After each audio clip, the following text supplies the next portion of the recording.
And that's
Hello.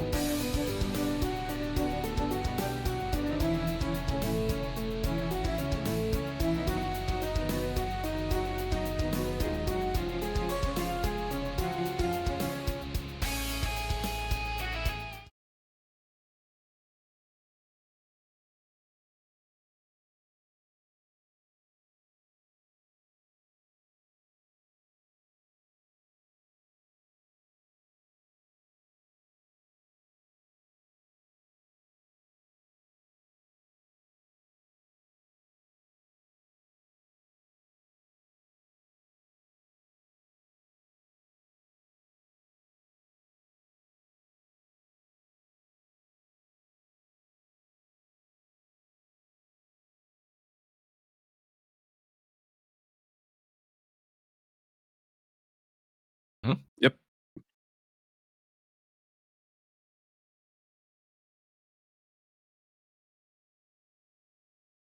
Okay. Okay.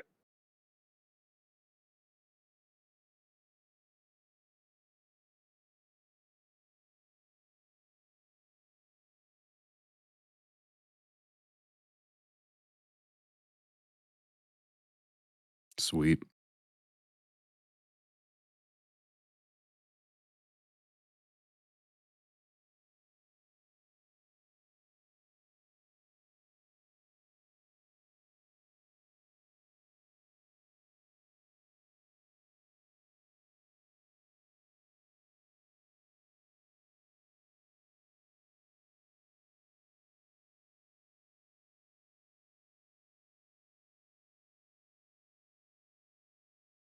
Hello, hello.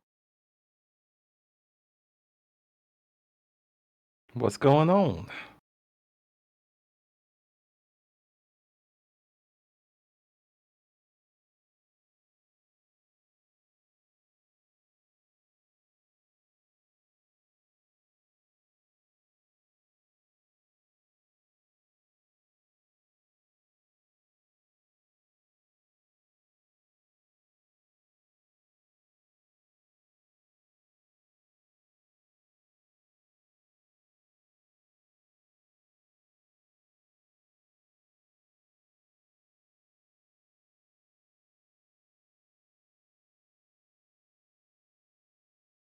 Oh god. So for me, it was I ended up getting introduced through I don't know if anyone can remember it. It is the Jam Pack demo disc on the PlayStation 2. they ended up putting in Dynasty Warriors 3 on this said thing. It had that, Kinetica, Final Fantasy X, and all those, and some other games in it too. And Dynasty Warriors was the first one that caught my mind. I had no knowledge of anything with Three Kingdoms or anything because I was still a kid, obviously. So played it. They had one guy, Zhao Yun and Zenji. Zhao Yun obviously already being in the game since the beginning. Huang Gai and Zenji, who were new to that game at the time. So those were the only three that you played with, and it was on the Nanman campaign stage. So I got to play all three of those characters. Absolutely adored them. Eventually, my brother was buying a couple of the games, and then I got to play some of the full versions, and I just fell in love with them after that. I actually became way more of a fan than he was because he delved away from it when he got older. I kept playing it, and then I noticed that there were like content creators playing. I'm like, oh fuck, I got to play more of this too. So I was like, here we are. Exactly the same way, not even joking. Yo, Jam Pack? I yeah, Jam Pack. I remember trying to actually beat the stage because it had like a 10-minute time limit, and it was like Yeah. almost impossible to beat because he just ran. Monquillo just ran away all the time. Like I could actually beat this, I never did. But I went to pick up I think four right after, and just it's just been a fan ever since.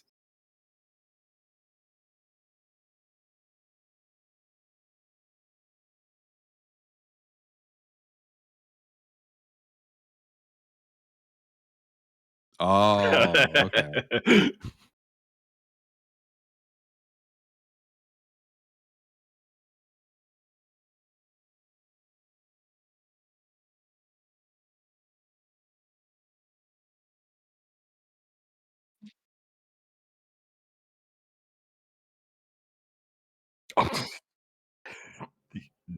No, it's Yeah, compared to the not. other ones, no. Yeah.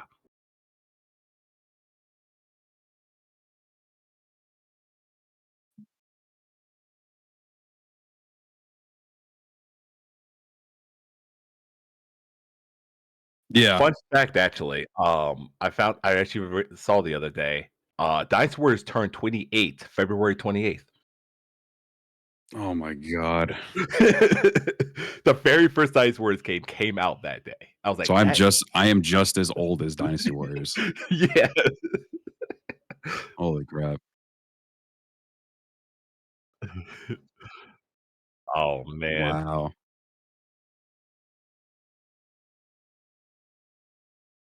Ooh.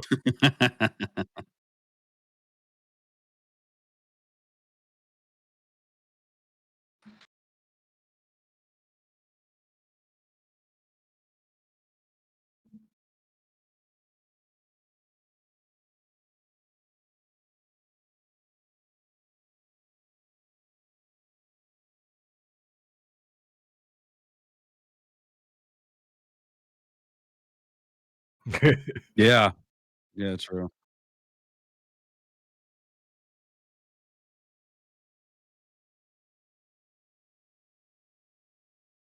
Yeah.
Mhm. Yeah.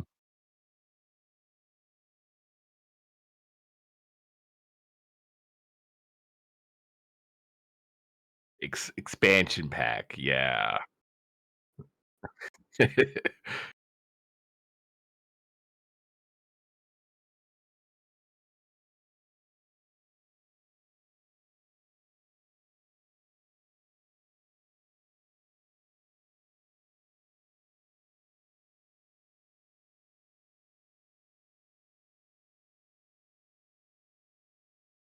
Yeah, A yeah.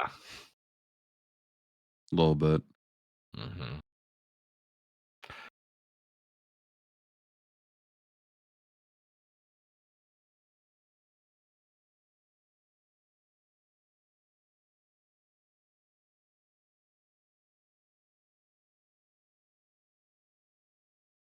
Ugh. Like just like specific game or which series? No, your favorite. Let's start with game. Oh God. Uh It's hard because there's like there's so many. two that I can definitely point to, and I love Dynasty Warriors 5, especially Dynasty Warriors 5 Extreme Legends, because Destiny mode is probably one of the most played modes I've done in any Warriors games. I love Destiny mode. That was just, I wish they would just make a full game of just that. Um, just having the tactics, the you know following an officer, following commands, all that was really cool to me. Especially back in the PS2 era, I thought that was just awesome.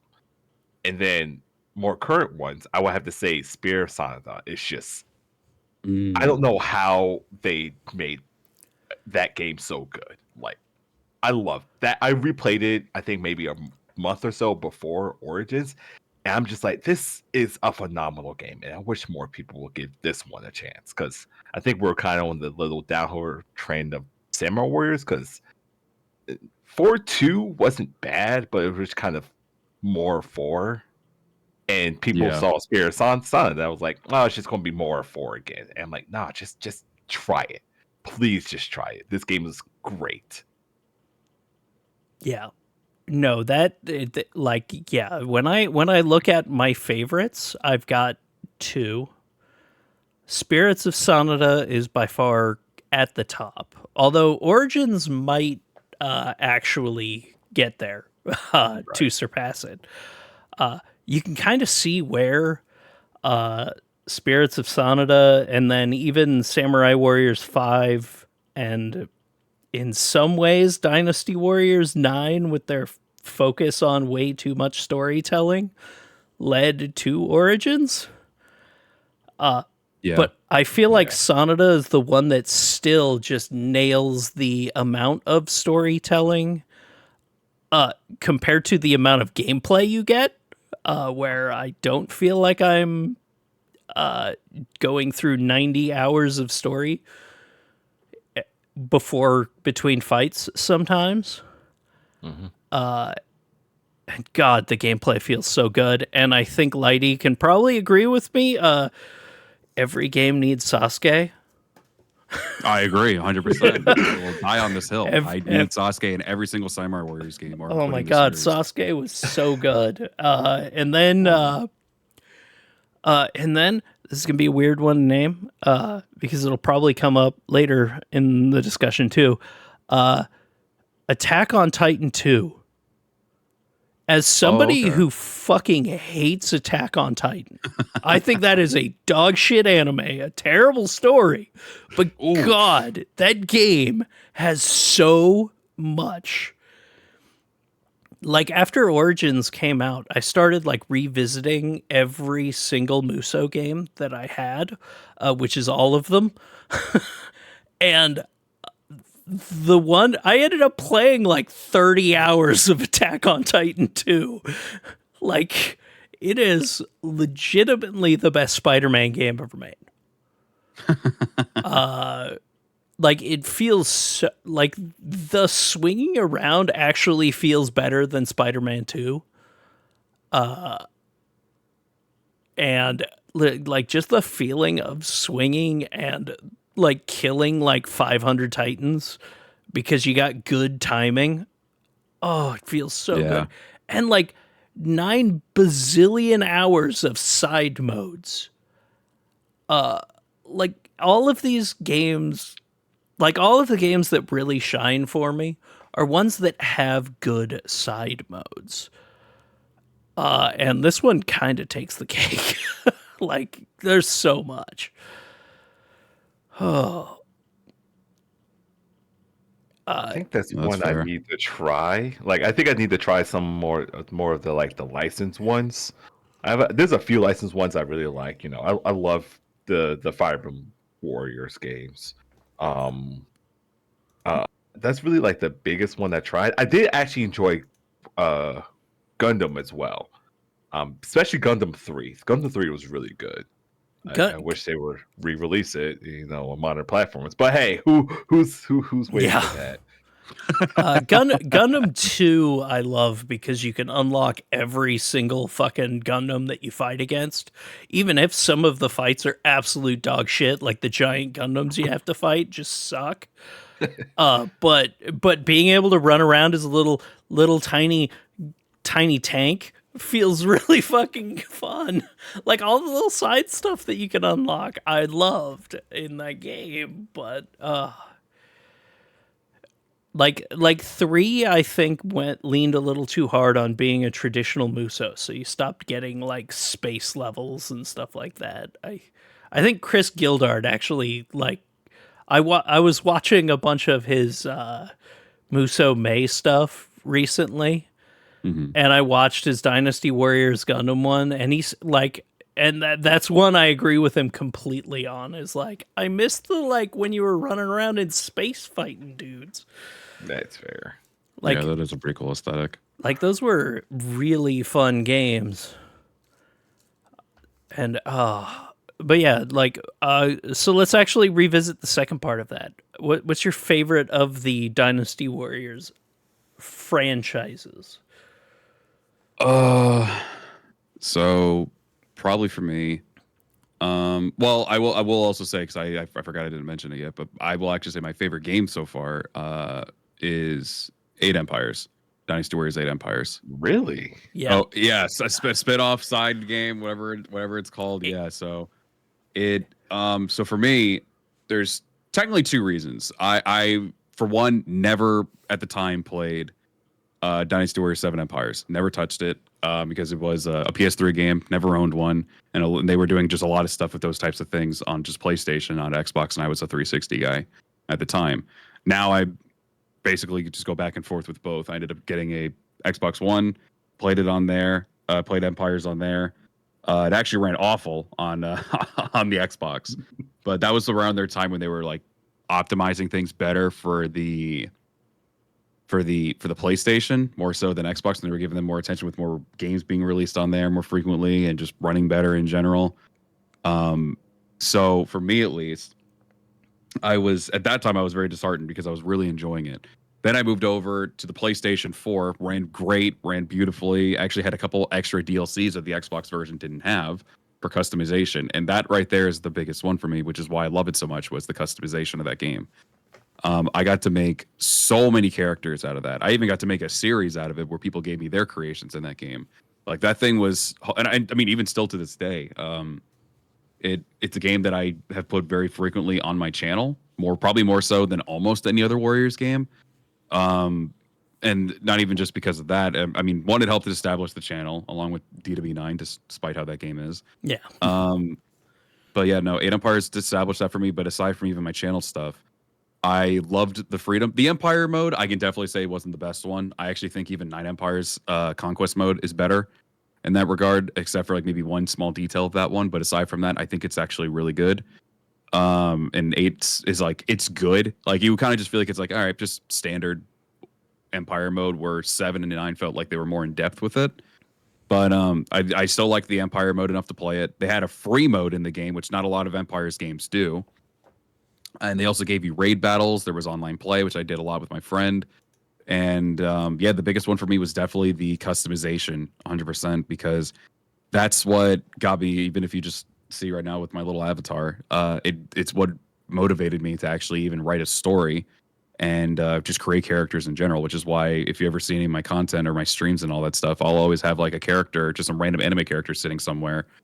Um, it's because of that game that I got into doing it and ended up making my own story. At first, it was just going to be something that was kind of around all that, and now it became into something else with that story, and that's one. So it's kind of like a sentimental thing for me with that game because it's like that gave me like a big goal in my life that I want to achieve now.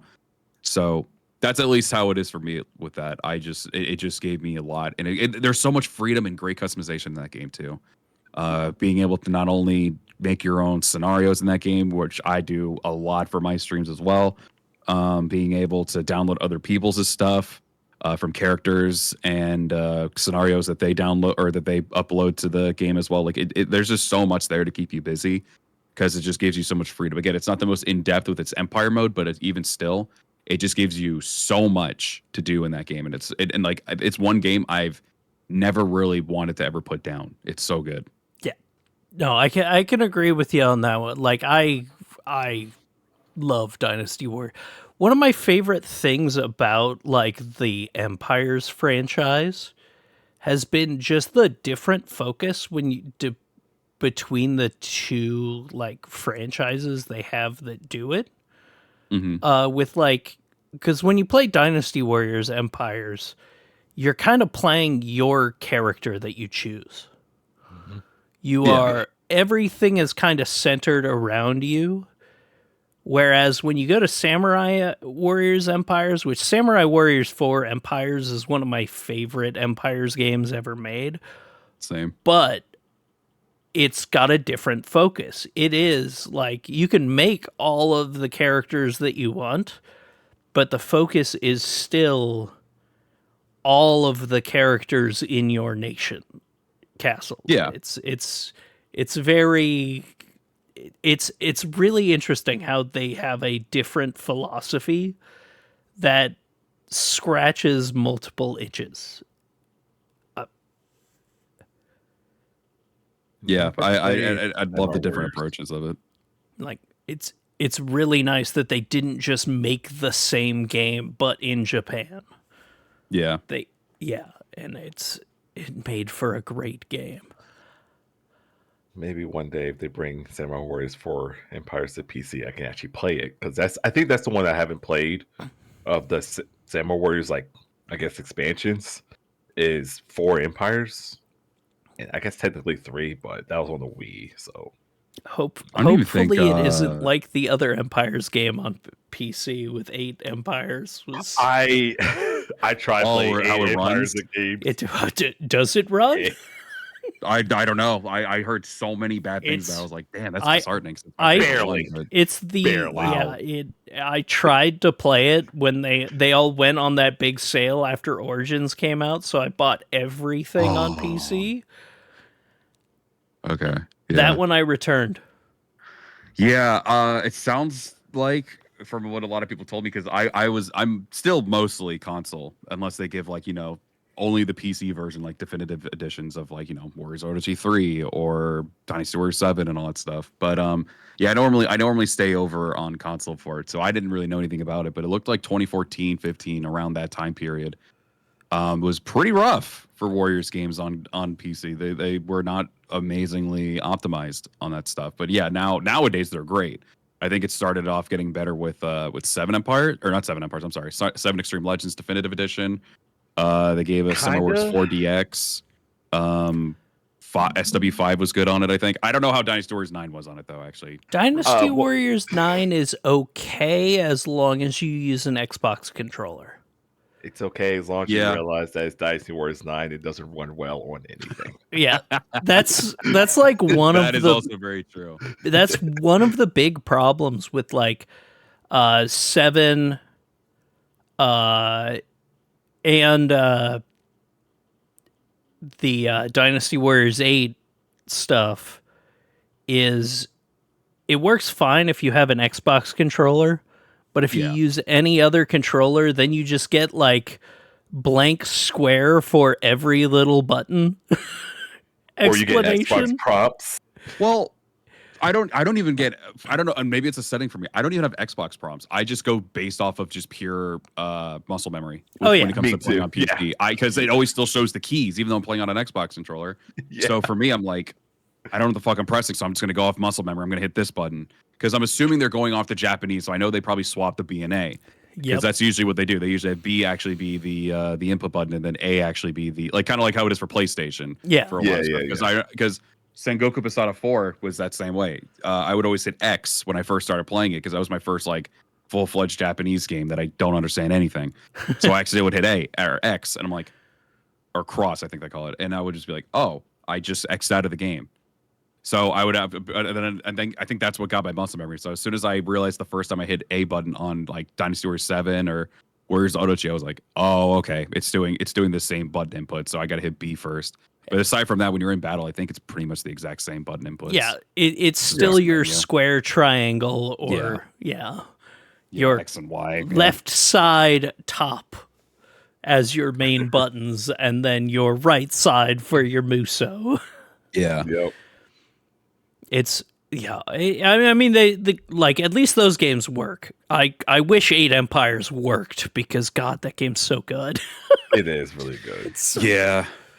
That sucks for PC players. I still haven't tested like the One Piece games, but yeah, like Samurai Warriors 5 works pretty well. 4DX works pretty well. It works. Sadly, Spirit of Sonata is yeah, I heard too. Yeah, that one's also rough. bad. Like some of the best ones that you can get on PC are the worst optimized ones on PC, and they never bothered fixing it. And it makes me sad because they are so good at PC now. Yeah. Like Dynasty Warriors Origins runs like a dream. Yeah. Yes, Like it does. It's so just it's so nice having a good Dynasty Warriors game again. Yeah, I 100% thought after 9, I'm like, this is it. This is the It end. doesn't get any better. It might get worse. Yeah, I'm like, okay. I went through 9, and I'm like, this is not a good game. It has good ideas. Like I do think a lot of moments, characters have like great moments in that game. I think Yuan Shao has like his best moment in Dynasty Warriors 9. And what is it? Is when he's like fighting against the Baimon Cavalry. Like his whole like so he has like an amazing moment there. Like you're like, oh, this character's actually kind of good. I kind of root for him now. And then, Pong Dong's last stand at Fawn Castle. Another great moment. There's a lot of good moments here. It's just you have to play through Dynasty Warriors 9 to get to those moments. You actually have to play the game. The best way to play Dynasty Warriors 9 was to just mainline your quests. Yes. And then, okay, I got the cutscene. I'm done. I'm never touching this game again. And it's so sad. Like I'm genuinely sad of how many hours I put into that game. I put in like 100 some, so I know how you feel. Oh boy. Like here's the thing. I appreciate Dynasty Warriors 9 for them trying to do something new, but they tried all of these new things and they failed in every way possible. Yeah. They tried too many new things at once. And like just scale it down a little bit. Yeah. Yeah, no, for me at least, you said you put 100. I can easily beat that. Yeah. I can easily say with confidence if people have seen my content on it. Some of the instances were me falling asleep after a stream when I left it on for like a couple hours, like maybe like 2 at most. Or even after I did videos of it and everything. But I can solemnly say I think the game's playtime for me is 800. Ooh. Yeah, and I 100% of the game. So that was even worse for me because some of those trophies were abysmal. I will say this in its defense. Like you kind of said, it was a cool idea. Execution was very poor, especially on its release. It was awful. As they really, really, really wanted to try to make it work, though, I could see, because they were doing a lot of updates. I don't know if it was a budget thing, crunch time, and all that stuff, because I know a lot of people don't take that into consideration, and I've been really putting a lot of that into consideration lately when I learned more about I was supposed to say character development with game development. Yeah. A lot of people don't really put that into, because we have no idea how long they actually got to have on the game. Right. Omega Force, and not to mention their budget on it as well. Probably could have been a lot better if they had a bigger budget for it. Because you could definitely say a lot of the time was put into, like, it looks like the map, and then obviously putting into like having a longer story. So I feel like that's where it ended up. And I did watch a good amount of the story sometimes, and it was like not even just talking about the pre-render cutscenes. Like It was some of it was pretty good. Like being able. So I think my biggest thing for me, I ended up watching the Three Kingdoms show, the 2010 one, and I started getting more of appreciation of the storytelling of it because I never really dove too deep into it. I started watching more and more of the cutscenes. I even did streams where I was just like, I'm just playing this game for the story, and it was decent. It was decent. I won't say it was good. I think right now, with where Dynasty Warriors 9 stands, launch horrible, trash. Throw it in the trash. Throw it in the toilet. It's awful. Nowadays, it's decent. I can't say anything above that though. It's decent. Yeah. Yeah. No, I can agree with that. that's what I realized with my revisit. Like I did go back to 9 and 9 Empires for a while. They're not terrible. Like No. honestly, I think the biggest issue it has now is the fact that your difficulty setting changes nothing outside of how much HP enemies have. Practically, 100%. it feels Awful. bad. It's awful. You can literally put on Musou difficulty. Yes, they'll do more damage, but when with the kind of combat system, and I think the combat system, like it can be fun when you're fighting a bunch of enemies, but when you're fighting officers, it's the most boring experience in the world God, because you can juggle them for 30 million years, or you can even like because there were when I was first playing the game, people were like telling me like just let them drop and let them do an attack. I'm like, okay, that sounds stupid, but sure, I'll let them do the attack, and I would counter it. Doesn't do a lot of damage to their shielding, which they ended up putting in an update too. So not only did they have some really bulky health, they also had those annoying shields that took forever to drop as well. And that's what. And then I tried it on Musou difficulty, and I kid you not, I think I was fighting Mod Dai. I think I fought Mod Dai for straight 10 to 20 minutes, just him on Musou difficulty. And I did it with level 100 character with a good weapon. yeah, I still remember your I fought Lu Bu in every single game video. And that one was just like, oh my God, I am so sorry for you. I am so hurting bad. watching this. I think I fast forwarded it in editing. you did because it was multiple taking times. So long. Yeah, it was really fucking bad. I genuinely was not having fun with it. Oh, And I don't even try to like meme as much with it now. Just to be like, oh, it's just Dynasty Warriors 9. It's trash. I'm like, no, this is genuinely just not fucking fun. oh, that, Such a bad difficulty. Ultimate's okay, but Musou difficulty is just. I hope they never tackle it again. yeah. Or if they do, make your frickin' change more than just his life bar is 10 times longer. Yeah, and the shielding, the shield that they get to, which is basically like Origins' Wushu gauge. Yeah. When they updated that thing, and I was like, okay, maybe they could be like more of a challenge. No, you just get to wail on them for another extra 10 minutes. And it is 10 minutes. You were juggling that fucker fast Yeah. forward forever. Oh my god, yeah, fast forwarding and everything. Getting him leaned up against the statue so you could forever juggle, and then you're just like, Yep. oh, I'm gonna let him drop. I'm bored. I'm bored. I need something out of this. I need some exhilaration, and he was not giving it to me. That was one of those games where, as I said, like every one of their ideas was like it was a different idea. I can respect that, but they failed in every way. Yeah. And it's kind of the same with Origins, where they switched everything up. They did a ton of new stuff, and all of it hit this time. Yeah. Like it's so nice. Like I genuinely love the story stuff. I love that clearly Lu Bu wants my ass. Like, oh boy. Everyone wants your ass. Like there's like maybe Everybody 2 does. to 3 characters that don't like overtly want your ass. Like- but like Yeah. Look, but everyone like- else is like, I want you now. Lu Bu, Ziluan, Diaochan, Thruple. Bring it on.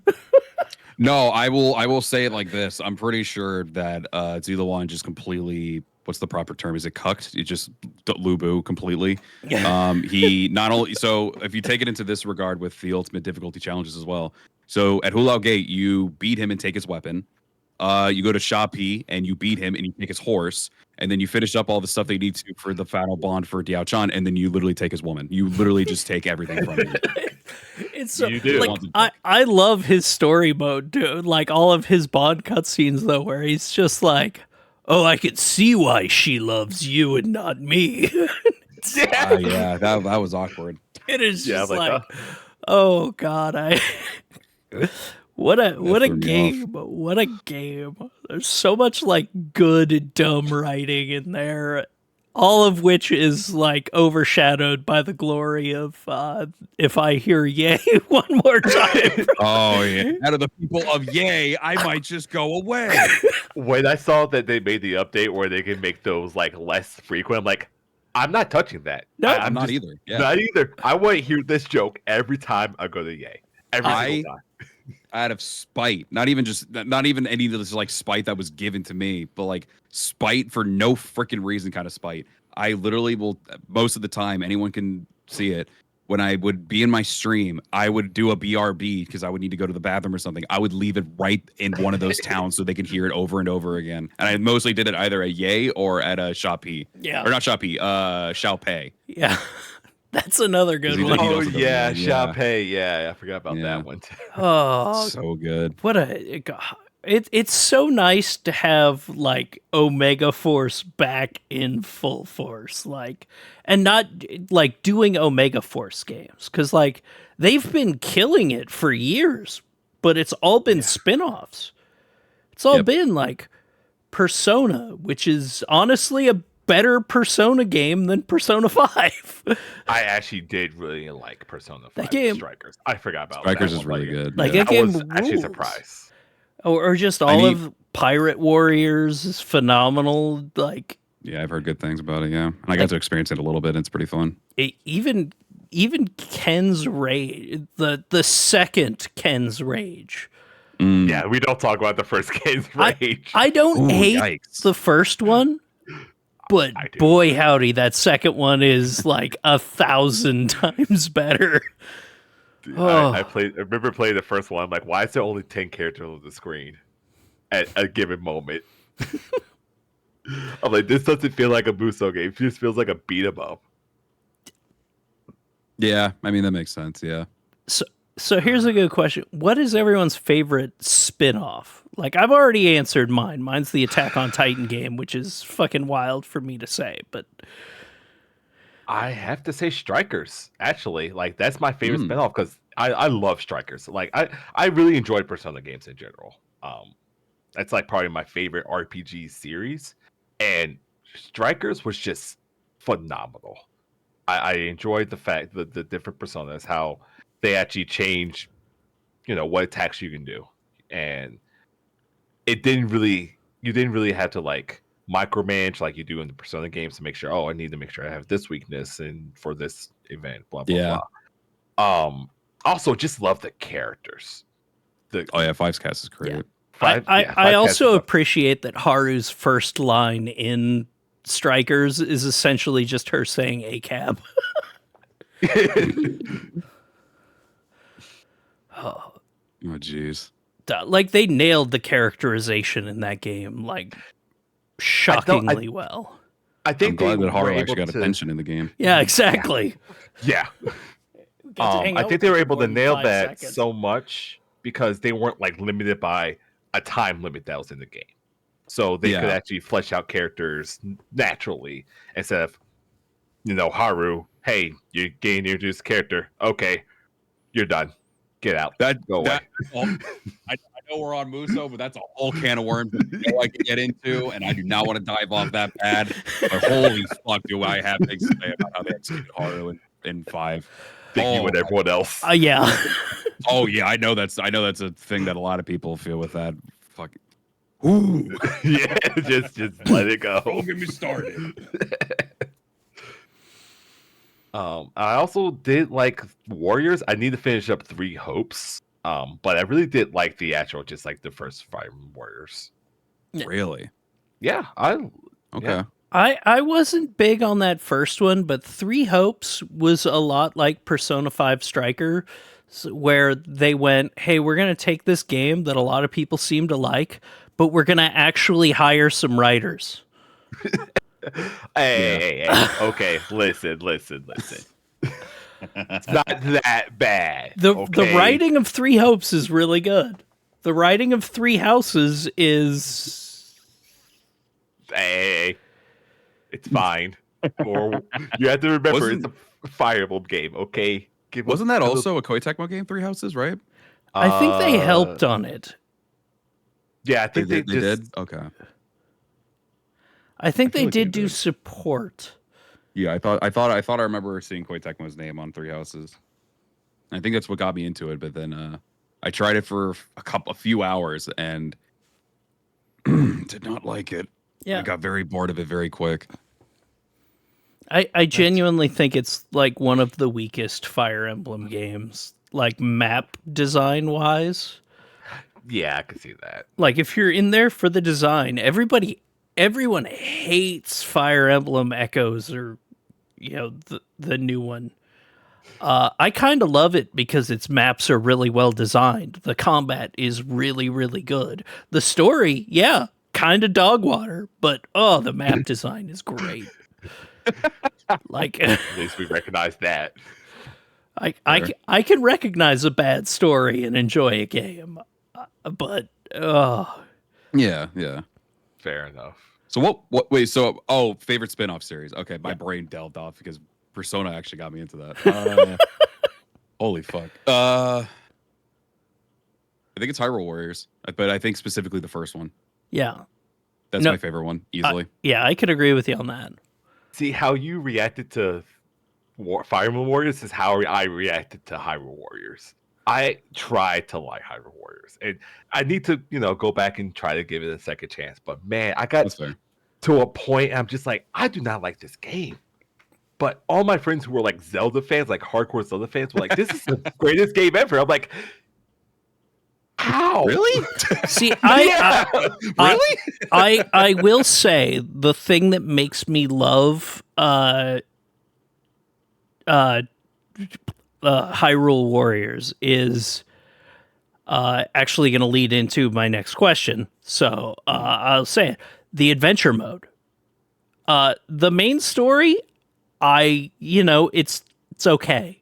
It's got some really good maps. It's got some really mediocre ones. But the adventure mode, where it does all sorts of weird experimental stuff, like watching Lady today do the ones where it's just like, hey, here's a quiz, and it throws two enemies at you until it asks you a question, and you have to kill which one answers the question. That's cool, weird shit that I love. That second one fucking hated Lana because almost every single one was me involving killing Lana. Yeah. Like, damn, all right. The girl I put on the thumbnail is the one's getting fucking murdered right now. Damn.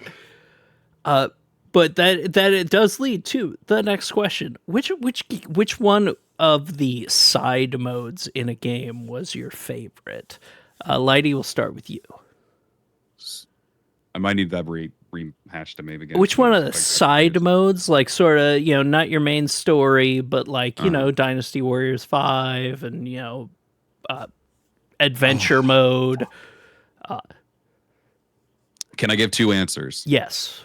Okay, because they're tied for me because I recently started playing them within the past few years and it's been so much fun. I don't know which one's my number one, but I'll just go in order of the games. So Destiny mode's up there as number one, and it's going to be tied with another. But yeah, Destiny mode. I mean, we already talked about it earlier. Destiny mode is so fucking cool. Being able to make your own character and being able to just be able to work underneath like any of those characters as well from the Three Kingdoms is really cool. I think it would have been even cooler if you could do it with characters that were from the other factions. I can understand why they didn't do that, but I think I would have made it even cooler, like being able to work under Lu Bu, Dong Zhuo, Diao Chan, and all that, Deng Jiao. I think the reason why I'm saying that and bringing that up is just because I love that mode that much to where I want to be able to play more of it and get some different experiences from different battles out of it, because it's just that fun being able to climb the ranks as your custom character. I would really love with the customization similar to I'm trying to think of their most recent one that they did with customization. I think it was either Rise of the Ronin. Rise of the Ronin's customization from Team Ninja. Because I know they try to bring over some stuff with that into Nine Empires, but the execution for everything else was abysmal. But yeah, no, for me, like I'm going into that kind of thing because like it just goes to show how much I loved it. I would love a customization similar to Rise of the Ronin. And have like I guess maybe the combat of maybe Origins, while also being able to like climb the ranks and like start off as a weakling, need to stay near all your allies, and then go climb up higher and higher for your rankings and your strengths and getting more troops and everything like how you do in Origins. I would love something like that. But yeah, that's why Destiny mode's probably up there for me at number one. The second one is Dynasty Warriors 7's Extreme Legends Legend mode. It basically makes up for everything that they missed in the story mode of the base game, because obviously you only get to play with like one character every single battle, which I thought was even though the storytelling in 7 was good, it was great. It sucked that you could only play as one character in that battle. Like you only had the one option to play as one character in that battle. In Legend mode, a lot of those battles end up being brought over in different ways, and even being brought in through older stage designs, like Dynasty Warriors 6's Hulao Gate. I think they had the Nanman campaign as one as well. Like there were just a bunch of like older maps. I think even DW5's Guandu was there as well. Like there were so many cool stages there in that Legend mode. They'd let you relive those old stages, but also be able to still experience a lot of the stages, or a lot of the stages you didn't get to experience in the base game. And it's long too. I feel like it's longer than, like, it doesn't have as many cutscenes, but it definitely feels like it's longer than the story mode with how many stages you get out of it. It's so good. There's so many replayability there too, because you get to play with any character that you want. It's like a glorified free mode. It's so good. You get Wang Yi or Trishula's. Why get rid of best weapon?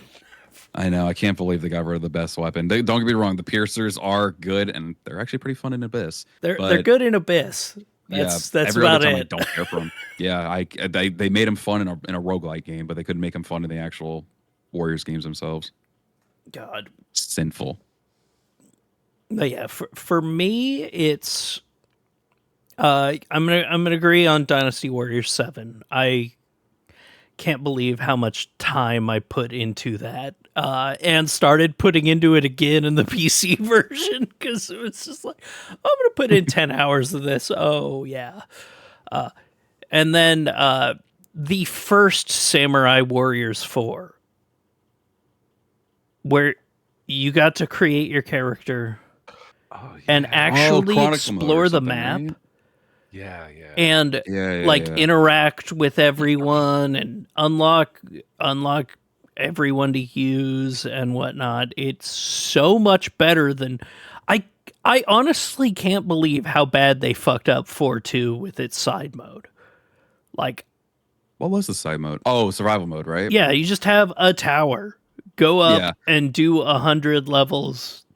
Yeah, it's like, I mean, you could technically go even further, I think. Yeah, it's like, okay, but I like running around the map. I like, oh, can I go to the shop? Oh, it's nighttime, so I can meet this character and hang out with them and stuff like that. And it's like, it's honestly kind of like sad what 2 did with that. Like, yeah. I think it goes back into the whole thing of it being kind of like an expansion more so than anything. So like they're not going to bring over the same thing over to the other game.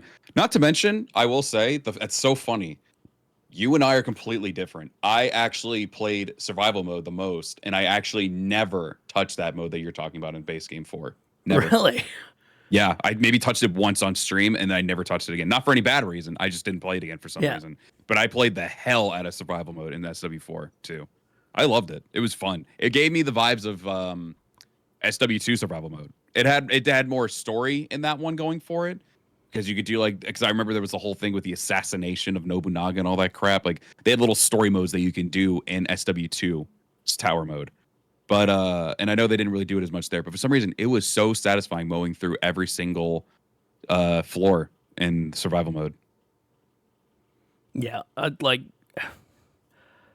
I've really got to dig back into that, but like something about it just fell off for me, because it is just like, I don't know. I think I liked having the map instead of the tower. Yeah, I could see that. Like, no, that's fair.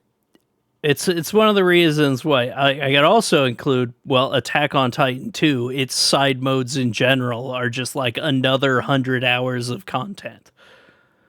Like, you finish the main story with your OC, And then it's like, oh, now you play with the regular characters. And then you move on to, hey, here's this whole exploration mode where you slowly unlock more of the map and things like that. It's just the fact that they made a game where I could spend just 1,000 hours doing the side content and not run out is wild. And still have fun with it. Yeah. Like, why they're so good with their side games a lot of times. That's like the wild thing to me is like when Dynasty Warriors was like kind of suffering with 9, they were still coming out with bangers like twice a year just for other companies. It's such a weird thing. And well, here's another question on it. If you could have any franchise that comes from another company get a Musou game, what would it be? I have 2 again. Go ahead. I have Star Wars. Okay. It would probably have to be the Clone Wars specifically because of I mean the execution of that is it's obviously the Clone Wars with all them because all the Jedi are alive there, and I know for some who've actually brought it up to me, so I'm going to bring it up to them. They're worried that they would basically be very clone like with the Jedi. They have different lightsaber forms of combat, so they could easily make it to where they actually do differentiate, even though they all have most of them have single hilt lightsabers. Yeah. But I would love if they would tackle that era. Please allow me to be able to play as Darth Maul and mow down so many people with my favorite Sith Lord, because his moveset just feels like it'd be like going based off of other playable times of him, and not to mention specifically the EA Battlefront 2. He plays so freaking fun. I could just imagine him being super fun. General Grievous with 4 lightsabers, give me it. Make it to where he can also, or do something like similar with him, like how they did with Himiko and Warriors Odyssey 1 and 2, maybe 3 as well, where you start off with only 2 lightsabers and you can have a special ability that lets you use 4 lightsabers, maybe temporarily, and it just either melts people's health or it can do additional attacks, kind of like a Nobunaga thing where you get where you charge up his sword. You can do additional hits. Maybe they could do something like that with Grievous. That'd be really cool. Oh, but, God. Yeah, that would be fun. Yeah, I would love it. And I would love to see, I don't know how her lightsabers are in the show. I can't remember, but I do remember that they had them in the original Battlefront 2, I mean. I think it was PC only, and then eventually they brought it over to Xbox, but Asajj Ventress, I think she had some nunchuck or no, maybe it was I think it was either nunchuck or tonfas. I think she had some tonfa lightsabers. Oh. And I would love to see something like that too, because there's so many possibilities they could do, and I could see Dooku having a rapier type move set or something a little bit fancy because he's a really good duelist. Anakin having something that's just strong and powerful. Obi-Wan's known for his defense, so maybe something more subtle than Anakin, obviously. There's so many possibilities that they could do for so many of these characters just based off of moveset and gimmicks, even if they want to do that. Because again, even though they have all just lightsabers, some of them are just single hilted because of these different combat forms. And yeah, sorry, my Star Wars nerd is coming out. Because of all these different lightsaber forms, they can make that work to where it can be really fun to mow down a bunch of droids in a Musou game. Mm-hmm. And so the second one, I feel like it would be pretty obvious to be one, and I'm shocked it isn't. But I really would want one day. Is a Lord of the Rings Musou game. Oh God, actually. Yeah, I wasn't even thinking about that. That would actually fit extremely well. Yeah, because you have set war battles already. Yeah, exactly. They made a game similar to it. Well, it was similar to the Battlefront games, and I think it was from the same people. For Lord of the Rings, they made one like that, and it was just you mowing down a bunch of enemies like it was a Battlefront game, because you could pick your classes and then eventually pick a hero, I think, as well, or something like that. I think it's something to that effect. And I think they even had a heroes versus villains thing, I think. But yeah, it was it felt like as soon as I played that game, where I was like, wait, I'm playing this in an actual full-fledged war environment. Why the hell isn't this a Warriors game? This would be big money to me, at least. Yeah. Oh God. Yeah. But it would probably cost them a lot of money to get to. Oh yeah. Yeah. Fury, how about you? I'm just going to go with the very obvious one, a Final Fantasy one. Oh yeah. I think Oh, true. that would be incredible. And they already have kind of a working relationship, despite what you may your opinions on Dissidia NT. They still, Not just Dissidia NT. Oh, Dragon Quest? No. Chaos. Okay. Koei Tecmo Right. Team Forgot Ninja about made that. Final Yeah. Fantasy Origin the best Final Fantasy action game. That's right. So Wow, I forgot about that. I can't just all those heroes.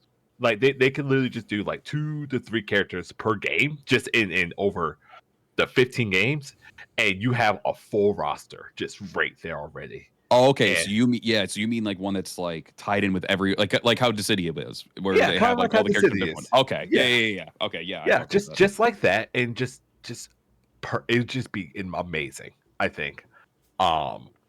You already have the blueprint there. You know how every character is going to act because you've already made those characters for NT. So you already have an idea of how these characters are going to act, or gameplay wise. Just put it into a Dynasty Warriors format.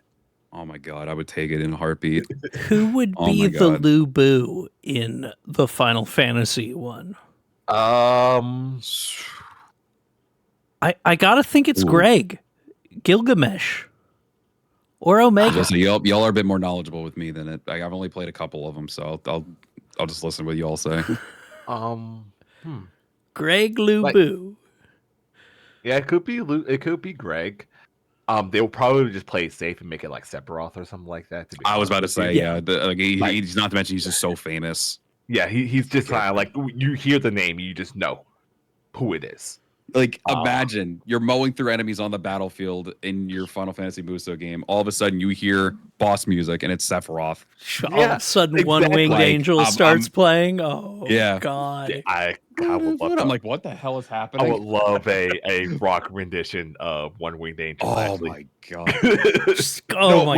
with this, I feel I don't know who would direct the music, but I will at least say, with maybe even if they do like a double thing with like maybe the whoever directs the music for Final Fantasy stuff. I don't know if they ever change it every once in a while. They do. They do. Okay, let the new Origins one do it because he was putting on some bangers, He remasters and new ones. That is probably my favorite, one of my favorite overall soundtracks in a Warriors game. It's so good. that soundtrack Need was him to touch amazing. the Sephiroth theme. Need them to. Oh man, when we actually go into Like, Origins, I got mean, so they've- much you gotta say. Yeah, Yeah, they've oh, already same. proven they can do just banger remixes of Final Fantasy music with Yeah. with Origin, with Final Fantasy Origin. Yeah. Like the fucking Chaos Shrine music turned into dubstep is still the wildest shit. I still could not believe that. I'm walking forward and all of a sudden it's just like, wait a minute, did this just go dubstep? What the fuck is happening? Oh, was it all just Limp Bizkit? Oh dang. It wasn't all just Limp. Dude, that soundtrack is incredible. Like, oh my god. Like nobody does music like Koei Tecmo. Like It's incredible how they can make a bad game and like, you know what? I'm just getting this for the soundtrack at this point. Yeah. I can imagine the direct music being that way too. It's like, I don't expect this game to be good, but I'm gonna make some fucking bangers of music. Out of this shit. It's gonna be memorable in some regard. Yep. it's gonna be you're gonna buy the special edition because it comes with a soundtrack. Exactly. Kind of shit, yeah. True. Oh, yeah. Like Final Fantasy would definitely be fun. Like, especially if they did it in that Hyrule Warriors crossover kind of way, where it is all the worlds kind of melding together instead of like part of the reason I fell off Age of Calamity was just like I played through the story and I never felt like I had to touch it again. Like That's it's, fair. Yeah. It's just I haven't finished it. hey, we did our little story. It's it just kind of loses my interest. It's like the first Ken's Rage had that issue for me, or the Berserk game, which is honestly the only Warriors game that I do not like at all. I think, yeah. For If I had to pick a third one, just a third one real quick, it would be Transformers. Actually, oh, Oh, okay. Yeah. No, I okay, see that. I see the vision. I can already see the vision with that. like Oh, I love that. oh just putting it yeah, out there. Transformers would be fantastic as well. Hell yeah. Oh god, I would love that. just oh god, transforming into a car and running over like 100 Exactly. little robot dudes. Oh, that'd be great. Exactly. That's good. I like that one. For me, I have literally one. Suikoden. Well, actually, maybe I expected that. maybe two. One that focuses just on the first two games, and then one that is just like a weird crossover with all of them. Okay. First of all, you know it's a company that already deals with massive rosters. Half the characters you recruit in Suikoden just run shops and don't join your party as battle members anyway. So you could continue that. You have set war battles. You have tons of fun fighting styles. Which, yeah, you'd have some repeat move sets. There are only so many big women who punch shit and throw fireballs, but that would just be my team. Nothing wrong with that. But God, like the amount of weapons, move sets, the weird shit you could do with the rune abilities. You have two of the best stories, like some of the best stories of all time. Some of my favorite characters in anything ever. Like, oh my god, Hey, what if they announced that they were doing a Suikoden Musou in their Suikoden announcement tomorrow? I honestly think you would explode. I probably would. You would explode. like that's literally all I could think today is just like, Jesus Christ, I'm recording a podcast about how much I love Musou.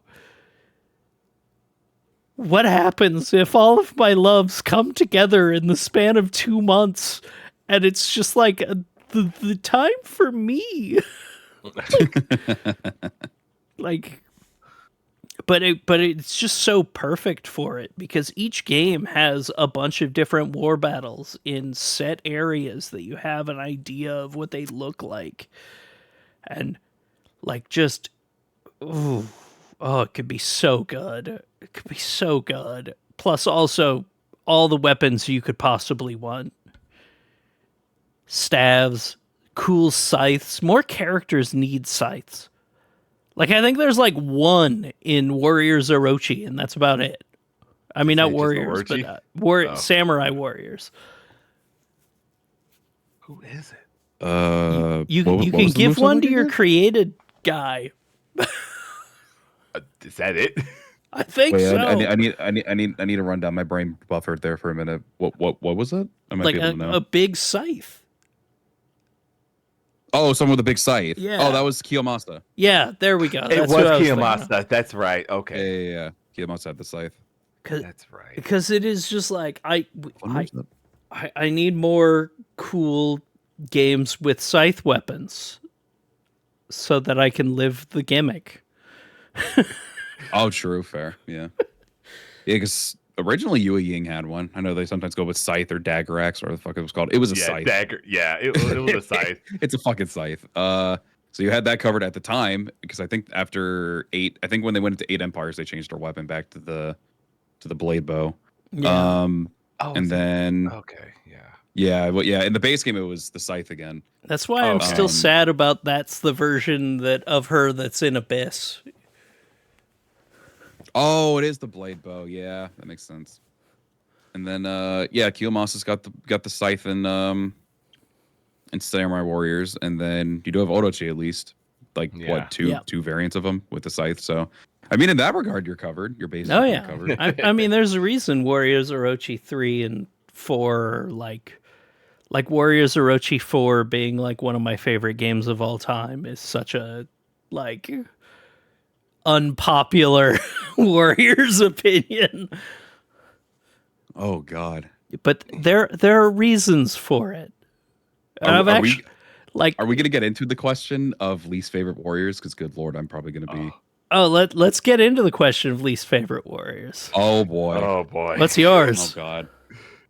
Mine specific right now? Yeah. Oh shit. All right. So You're allowed to might- say Warriors Orochi 4 because I do realize it's garbage. No, I'm actually trying to decide between the two which one I hate most, and I'm so sad because both of you mentioned you like both games, and I despise both of them. I'll just say it's probably tied because they're both really bad. I might say one's worse than the other, but I'll say Warriors Orochi 4 and Fire Emblem Warriors. Both of them are so hot garbage. To Look, me. I Two will. games put me, if there's a game that puts me to sleep, that's not good. Both of those games put me to sleep, and I think I was like whatever with the combat. Like I mean, and I really found like but after Warriors Odyssey 3, I thought like okay, they're gonna keep their special abilities and everything. It's gonna be really cool. They were like, here's magic that everyone pretty much has aside from unique magic. So I'm like, okay, the magic is cool at first, and then it gets very old after a while. And I didn't like the fact that like the special abilities that they had in 3 just felt so unique, and they were really great for each character. They fit the character very well. And then you go to Warriors Odyssey 4, where again I know they have their unique their unique magics and everything, which costs 2 Musou bars, which is or no 1 Musou bar. Yet it's stronger than your Musou attack, which is blasphemous to me.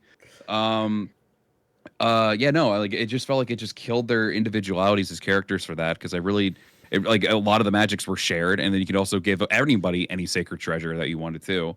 And the storytelling for it was just awful because you're just sitting there for 10 minutes, if not sometimes more, watching cutouts talk to each other, or like renders, whatever you want to call them, talking to each other before and after battles, which took ages, and I legit fell asleep during it. And then there was another point. I mean, Ultimate, I feel like was better for it. Like I think it at least improved it a tiny bit. And I definitely was like at some point warming up to it, but after finally finishing Ultimate and then going back into it, I'm like, no, this shit's still boring. Like I thought the level up system that they had for it was great, where you could level up so many characters at once. I think that was probably my favorite feature of the game. But like the camp was just boring and lifeless. It was just a menu. And it didn't have any extra modes except for a really boring, annoying challenge mode. I can't remember who it was, but there were some content creators, myself included, who decided to do a little competition to see who could just knock each other, who knocked themselves off the melee bridge faster. And we just kept doing it over and over and over again because we were just that sick and bored of the challenge mode because it was so boring. But I think they had some stuff stuck behind it to where you had to do it, which pissed us off even more. 2 characters, I believe. Was it characters? I thought that was like items for characters. There were items, but I think there was also like 1 or 2 characters locked behind like Who the hell? one of the challenge mode things. Weird. It was look, I will readily admit that Warriors Orochi 4 is just not great. But my passion for it was because it was the first game that Suikoden guy did when he came back to video games after like a decade away. I mean, and that's totally fair. I mean, like there could be games that for some people can just think are just like awful, but like it could just be something that you are very readily like enjoying. Yeah, like that's fine. Like that shouldn't hurt anyone's feelings in that regard. If you've ever ran into that problem, fuck them. Who cares? I think the biggest mistake with it was having the Dynasty Warriors 8 characters and Samurai Warriors 4 characters in there. Jesus Christ, the Samurai Warriors 4 characters are so much more overpowered. Like, yeah, 100%. It's so. Which is funny because I go into Warriors Abyss, which has the exact same movesets. Yep. And I'm like, actually, in this, because there's so much happening going on, I like using the Dynasty Warriors characters because I don't ever charge myself into an attack. That's true. That's true. which I do with the Samurai Warriors characters constantly. That's fair. Oh, but no, I can definitely, I definitely understand why people are like, hey, 4 kind of sucked.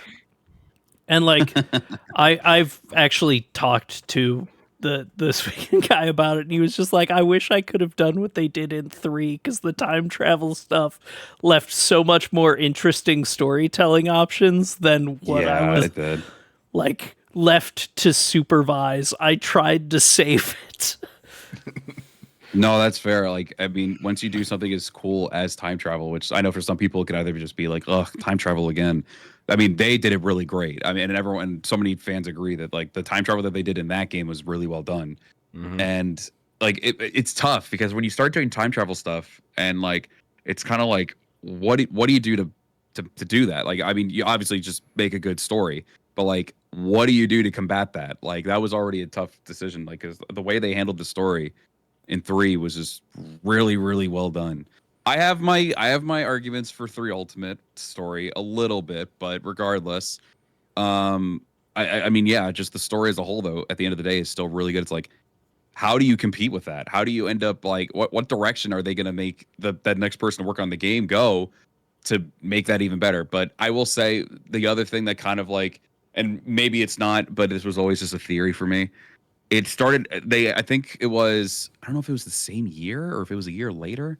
I think it was the same year where they announced Warriors Odyssey 4. The same year as Dynasty Warriors 9. Like the same year it released for Dynasty Warriors 9, because I think it came out at the end of 2017 for Japan, at the beginning of the year for globally. Yeah, no, so I ended up just trying to figure out, like, I think it was that time of year. Was it around 2018? I think so. It was a little after Orochi 4 came. I mean, it was a little after Dynasty Warriors 9 came out that Orochi 4 came. out. Yeah, I think they did come out the same year. I just haven't pulled it up. Oh, that was a bad year. Like, because I was very much like, oh, they decided to release a good Musou game. I thought it was just 9. more so a damage control game. Yeah. Yeah. I will die on that hill. I always think it's just some game that was just meant to give them time to hold fans over until they started making Dynasty Warriors 9 better, which to their credit they did. It just didn't make it too much better.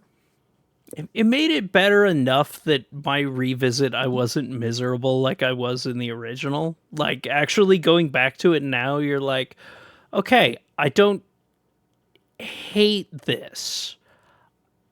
I still think the open world ruins everything, like a significant amount of it, because none of the fights matter. You just run up to a wall, hit R1, climb it, and kill the general. Yep. It's pretty just much. like, what are you doing? What are you doing? And their version of fucking Shirby just makes me mad. It's the worst one, easily. Is it even one? Like, no, God, no. Even with the updates, I feel like the boat shit just does not matter at all. As soon as I saw how boats were in a previous battle, I was like, "Oh, this is how it's going to be. It's going to be so ass." They're not going to for one battle going to put a bunch of ships to somewhere. It made me so sad. And then just the way the flow of like side quests went, where it was just like, okay, you do all this, and then blah, blah, blah, all the other ones get lower level and yada, yada, yada. So there's an order to do them in. Okay, this is kind of cool. Yeah. There's some decent writing in some of this, but it's also like every level was exactly the same, and the open world, it was empty. Yeah. Yeah. It felt so bad. It made me sad. Exploration for me was enjoyable. Once I finished the exploration, I'm like, wow, this map sucks. It's there's nothing going on. Yeah. Like once hey, I'm finding towers. I like the fun ones were when you'd like climb to the top of a mountain, get an overlook, and fight a bear. Oh, bears are sometimes harder than the officers. if you get like the rare animals, I think. Oh, it would. No. I will say this in that to add on to that. You can find regular animals and they can one-shot you on the right difficulty. I'm not even talking about Musou difficulty. They will one-shot you better than the other enemies actually can. They will, like, I had a wolf walk up to me. I was playing online with a friend, and I think I had it for a vid too. I was playing as Dong Bai, they were playing as somebody else. I was getting mauled by wolves that just kept one-shotting me over and over again, and they had to keep reviving me because I kept getting one-shot by them. Like, the animals in that game are insanely powerful. Yeah. It's so it's such a funny thing. Like, God, oh, like that's honestly my thing about like Dynasty Warriors 9 Empires is I actually that was the game where I wish that they had the open world a little more. They did close it off a bit. Because in that, it's literally just you walk out of your house, you go to a sign, you talk to a couple of people, you're done. And there's no a reason to explore. There's no. It's. I mean, the funnier part is too, you don't even have to do that. You can just do it from the menu. Yep. Yep, exactly. It's I just make it like, completely unnecessary. I just wish they gave me a reason to do that, like to explore, because that would be the game to do it in. Like have like a rare recruit or something that you could explore and find. Instead, there's nothing.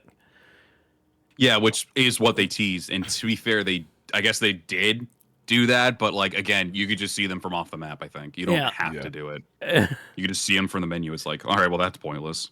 Yeah, it's. I did it for the sake of immersion to actually go see them personally, but at the same time, I was like, what's the point? As I got further into it, I'm like, why am I bothering? I do appreciate that there were more cutscenes like Empire 7. Yeah, because that's like the one weakness of Empire's 8 is like nothing happens a lot of times. Mm-hmm. It's like, hey, when I choose to execute someone, I like to have a little cutscene. I don't like text box.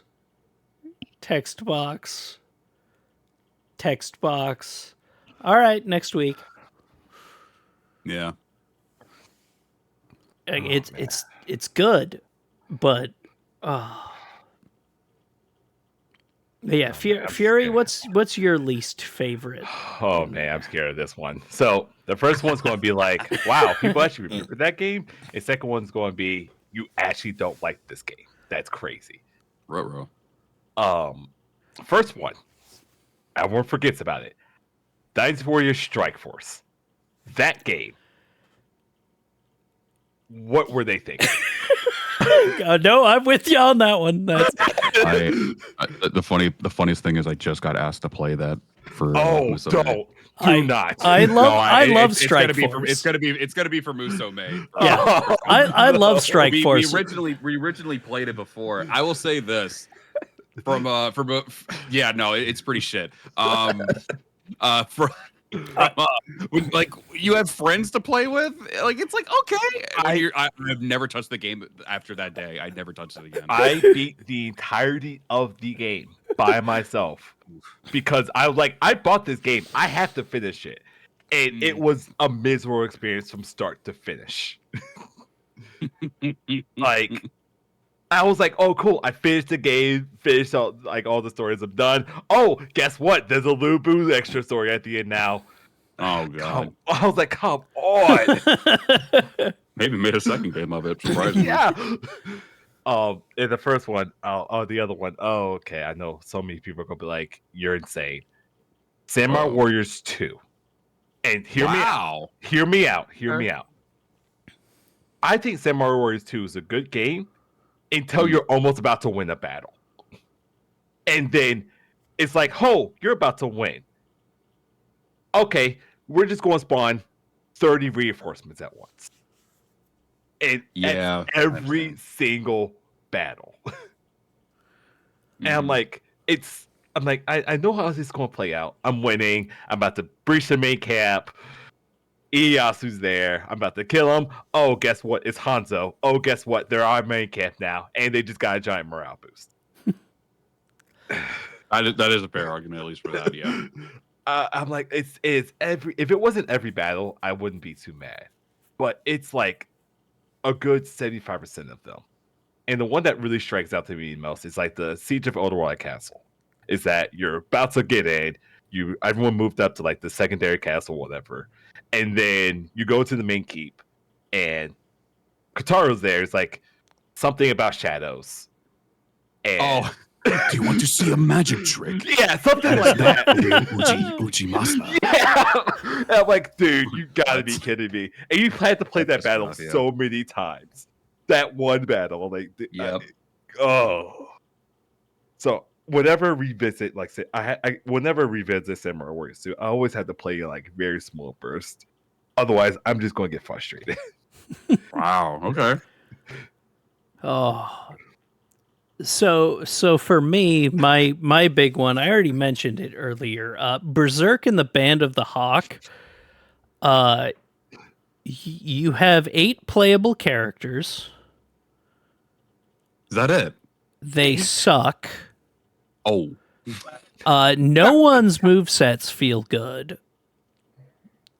Like, everything feels bad. And it's going over the arc of Berserk that every single fucking story does. Mm-hmm. And it doesn't do it well. I just kind of hate that game. That's like the only Musou game that I can say I unequivocally just do not like. That I got zero enjoyment from. And like I've played Dynasty Warriors 2. I played a lot of Dynasty Warriors 2. But Berserk and the Band of the Hawk is just a game that I know there are some people that really liked it. A couple of coworkers of mine, when I was working at the Destructoid sites, liked it. Mm-hmm. I fought with them all the time about that. I was just like, no, this fucking sucks. This game is shit. It's garbage. Please play more Musou games. Please. Oh, because, oh god, it feels so bad. And it doesn't have good side modes, which are very important to me in a game like this, because it's where you're gonna spend most of your time if you really enjoy it. I think that's like one of the biggest issues with like the games that I like the least. They all have that in common. Is a lack of side modes. Like my other one would probably be Dynasty Warriors Gundam Reborn. I don't know how you made the Gundam games.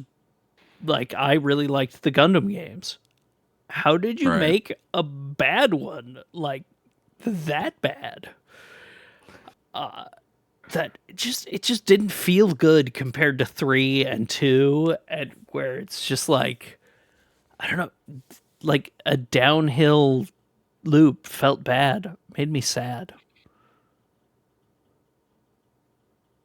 I don't think I played Z. I think that's the one Gundam one. Oh, or Reborn. I'm sorry. I was looking at something else. Yeah, I don't think I played Reborn. Did it release? It was downloadable only. Oh, okay. Yeah, And it was one of the downloadable like ones. it was very shoddily localized. Like it. Ooh, yikes. Oh no. It felt like a rush job, and it made me sad because I love the Dynasty Warriors Gundam games up till then. But there was just something about it that felt weird, and it made me sad because like Dynasty Warriors, when they do side games, like the side Musou games, feel awesome. Like a lot of them feel good, and just having them miss the mark that much like they did on those 2 games feels bad. I mean, there are other games they made with like 8 characters, like Warriors All Stars. I don't think is the worst game they've ever made, unlike a No, it's lot of not. people. No, it's No, not definitely even close. No, Like, I'm sorry, I That saw. game gets a lot of hate for, I No guess, reason. some reasons, but for many reasons that are not needed to be put in there. Yeah. Like I'm sorry, I saw Atelier coming to Warriors Abyss potentially, and I lost my shit. I was so excited. Yeah, people are telling me it's Ryza, I think. That's my guess. Yeah, I think a couple people said because they saw from like I guess they could see her hat, I guess, Yeah. and they said that it's supposed to be Ryza. I was like, okay. Yeah, it could be. Like I'm pretty like I like that they aren't I hope they keep going. I hope they go really weird fucking places with Abyss. I hope they start bringing in the Orochi characters, but also like I think they will. all the weird ass franchises that they own. Bring in Big Billy from Neo. Like Oh, jeez. bring in bring in a second version of Hideyoshi that is a dual character where you just switch between Hide and Yoshi, because there's nothing funnier than the Neo 2 cutscene where you find out that Hideyoshi's name is just his ship name for you and your best friend. Yeah. Neo 2, greatest game in the world. I think that was the last time I streamed the game. And I'm pretty sure I was playing with my friend again on that one, and I think I was just like, did he just make me part of his name? Am I his to his Hide? You're the Hide to his Yoshi. Oh, we're the Hide. Okay. Yeah. I'm the Hide to his Because your main character's name is Hide, and it's so fucking crazy. good. Yeah. I love that game so much. You know for a fact. Neo 2 is really good. Game of the generation, Neo 2. So someone in the writing room saw that. I was like, dude, this is the best joke ever. Like, Everyone's gonna love this. I am fucking shocked. This is the first year where, since it came out, where Neo 2 did not make my top 10 list for the year. Game of the year list. Because Rise of the Ronin is the first time I had my itch fully scratched. Rise of the Ronin's so fucking good. It's so... Like, it combines all the stuff I liked about Wo Long with all the stuff I liked about Neo 2. Yep. Agreed. And, like... And took out all the stuff I didn't like. Like, you don't have any of the dog shit giant bosses of Wo Long. I liked fighting just regular humans. Yeah. I thought it was going to go into that turn where it's going to be like, you're going to be fighting some demonic shit. I'm like, oh, well, okay, here we go. And then, because I was like, it's a Neo game, it's going to happen. Yeah. So, Like, but I was like, whatever. But as soon as I saw you were just fighting humans that are just fucking insanely skilled, I'm like, oh, wow. All right. That's a nice change of pace. it made me real. Oh, have you done Midnight difficulty at all? Yes. Oh my god, where suddenly the open, like the first playthrough, I was like, I think the open world is bringing this down for me. The second playthrough, where they replace all the generals with named characters in the bonus areas, is just like, oh god, now it's like a super boss fight every 5 minutes. Oh god, I'm so happy. Yeah.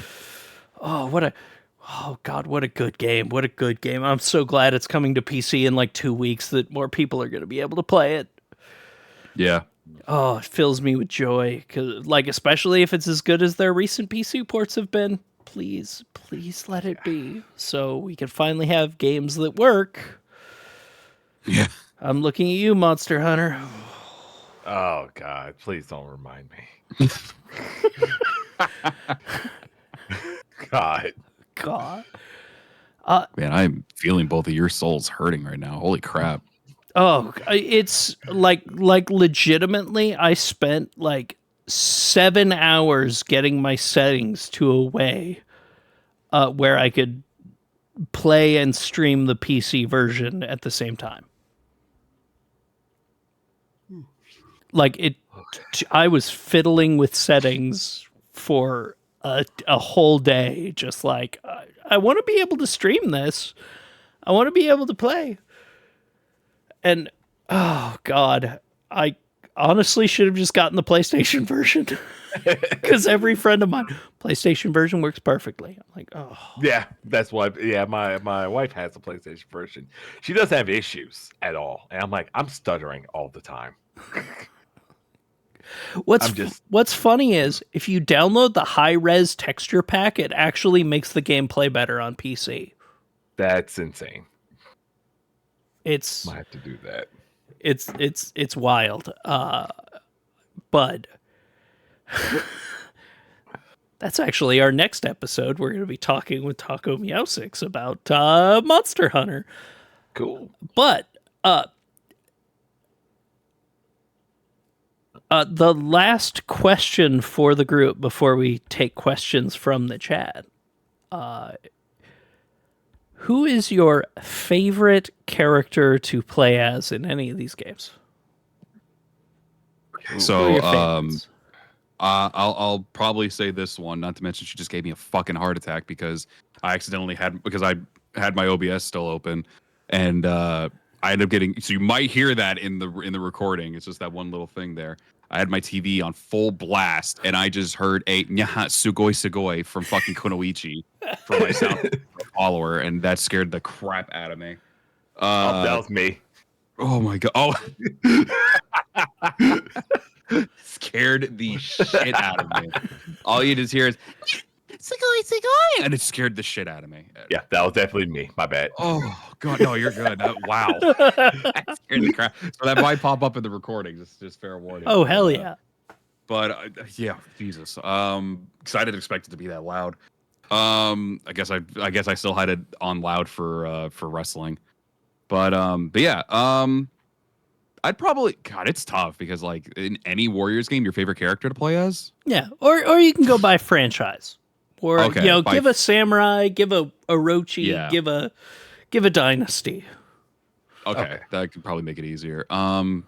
Yeah, I'd say yeah, Kunoichi probably for me. I know that they also had Nene, and I know for some people like her moveset is just Kunoichi's, but it's improved with other charge attacks, which I can actually say I agree. Because I do really love all of Nene's charge attacks more, but for some reason I think it's also just due to the fact that Kunoichi, in my opinion, has one of the best Musos in the game. Well, let me rephrase that because I know in 4 they changed it to where they have like strong attacks after their Muso loop. Mhm. But previous games where she would just constantly just start spinning around you like a goddamn saw blade. Especially in Warriors Odyssey 3, where you were able to just like have a massive freaking Muso bar. I think it's because she was like one of my favorites in the first game, because I will also give this little fun fact. Samurai Warriors 1 was my personal bought game with my own money. And at first I got it because I saw Hanzo. I was like, oh, he's really cool, because I think he was on the back of the cover. And I was like, oh, he's really cool. Overall, favorite Samurai Warriors character, Hanzo, but favorite one to play as for sure throughout every single game that she was in was definitely Kunoichi.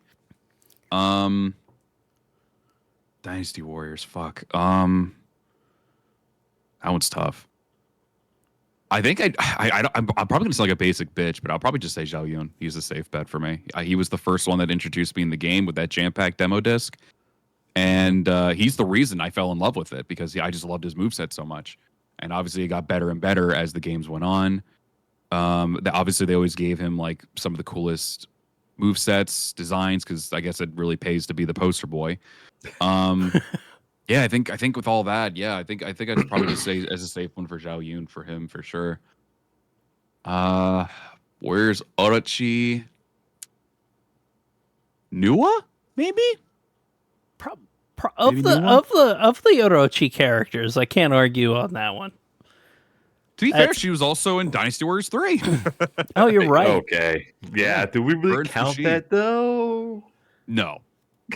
No. I mean, technically, I mean, it's the exact same moveset. It is. I know It's literally technically the same. yes, but like, really, do we? Yeah, I mean, I count her only as Warriors Orochi.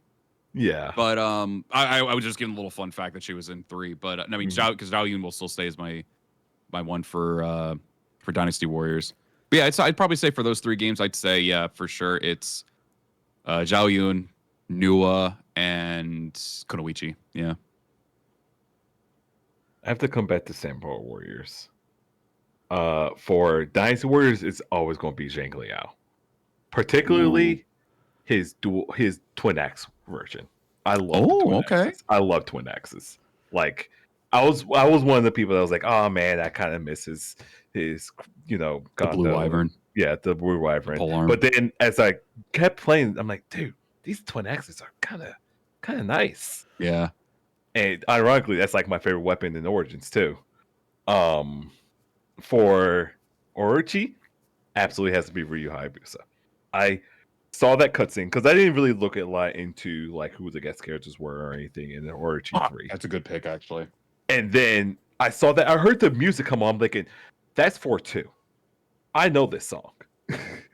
Wait, I was like, I'm trading it. I'm agreeing with you. Ryu's my Orochi. You're absolutely right. He has such a fucking amazing moveset. He is so good. I was like, this is perfect. Samurai Warriors.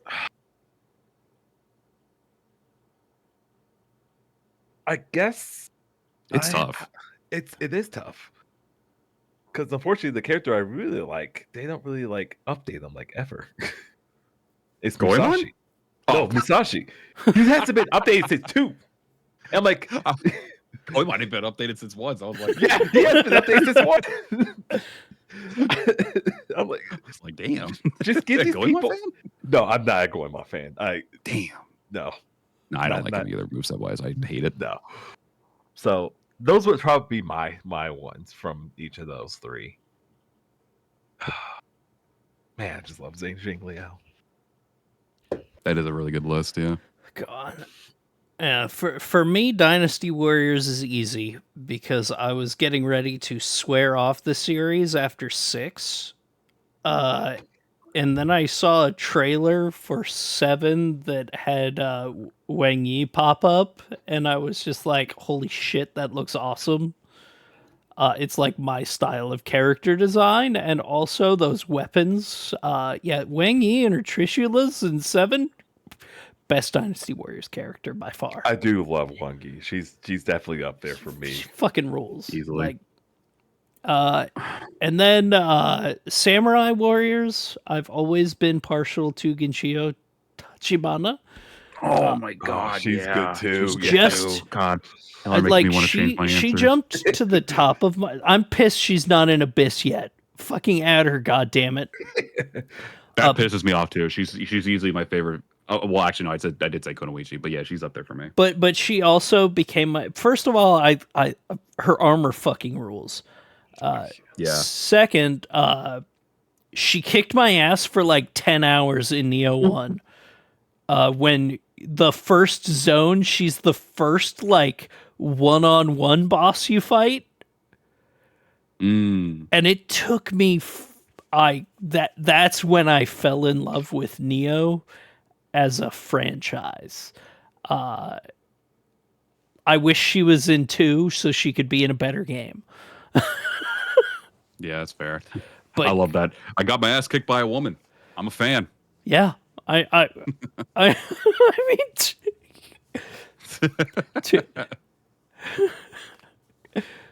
nothing wrong with that. Exactly. Yeah, no, and then Orochi wise, I am not gonna argue about Hayabusa, especially the way he's introduced. Like, I love the way the time travel stuff, like, you're just like going through an ancient temple and then there's just like a modern fucking beach.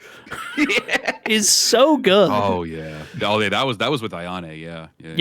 Oh yeah, it was Ayane. That was Ryu was in the Knight's time of Enegawa. Yeah. Where it was in the southern area, it was mostly just you see some buildings on the out of bounds areas, but once you go all the way up north, you get on like this little deck area, and it shows like in the distance, just like you're just in a city. Like you get a little strip area of like some houses, and then just like off the distance, it's just a huge city. And I was just like, the way this is easily. I think it's still to this day my favorite map design. The way Warriors Orochi 3 did that, like, was so fucking cool. But yeah, no, it's move set wise, yeah, probably Hayabusa. Like, cause he's fun in every game he's poked his head into. He's so fucking cool. And finally, the last question. What's your favorite stage in any of these? Oh, Single individual stage. It doesn't have to be throughout games, because as we've established, Dynasty Warriors 9 has some really dog shit versions of some of the fights. I can't even consider them stages. It's so difficult. Yeah, It's they're fucking just- map. they're just areas. yeah, they're just areas. Yeah, what is your favorite like level that you've revisited? Whenever you play a game, you just have to load up that one when you turn it on. Oh God. This may be recency bias, but Dynasty Warriors Origins Chibi. I love that stage. It's actually especially on Wayside. It's such a good stage. Like they picked the two perfect songs for that stage, Yeah. and like it's every time I open up that game, I'm like, you know what? It's my warm up stage. It's my getting used to the game stage, and it never fails to disappoint. No, that's fair. That's really good. Yeah, they did the after what Dynasty Warriors 9 gave us. That was like one of the greatest upgrades from not even just like from actually being able to see yourselves fighting on ships and then just seeing and like regardless if you're fighting on Liu Bei's side and Sun Quan's side, you're just trying to like hold back a bunch of hordes of Wei officers, which was awesome. And then obviously when you're on South side, you immediately go into being that horde and taking out a bunch of their guys as well. But then obviously if the fire attack happens, you just go into like that little naval area where you're having to fight them while trying to keep South safe. It was just like, oh my God. Yeah, It's so good. Yeah, no, I completely agree. Chirby is really good. It's such a great stage.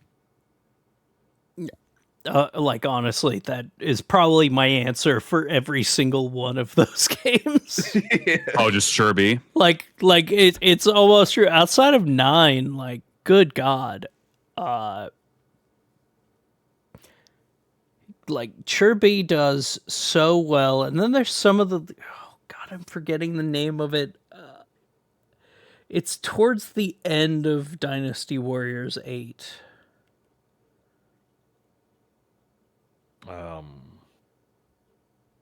Like the end.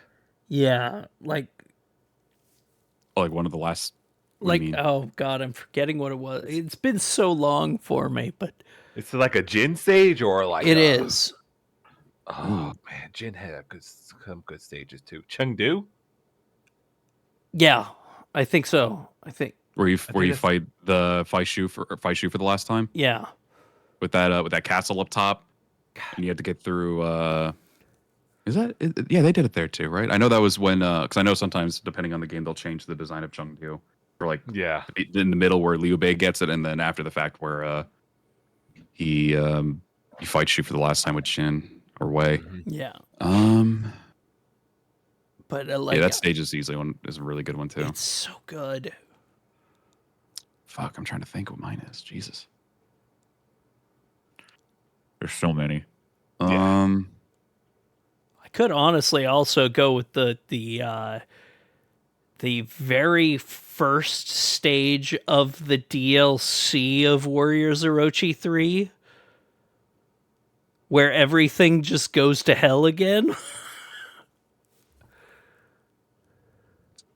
Oh God, I'm not remembering. I DLC? didn't play the DLC. I didn't play The DLC. Ultimate Edition add-ons. Oh. I don't think I played the Ultimate. Just Ultimate. Yeah.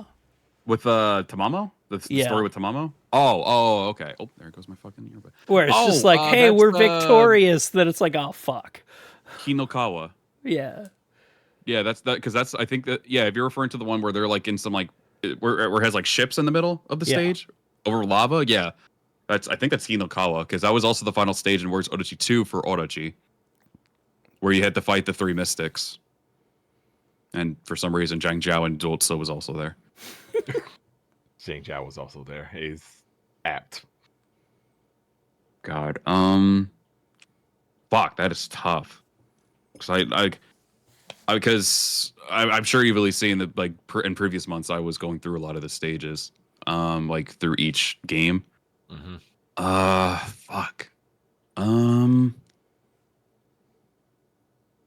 I think I'm gonna just go with what I always like going into is whenever I boot up the game. I think it's gonna be Dynasty Warriors 3's Yellow Turban Rebellion.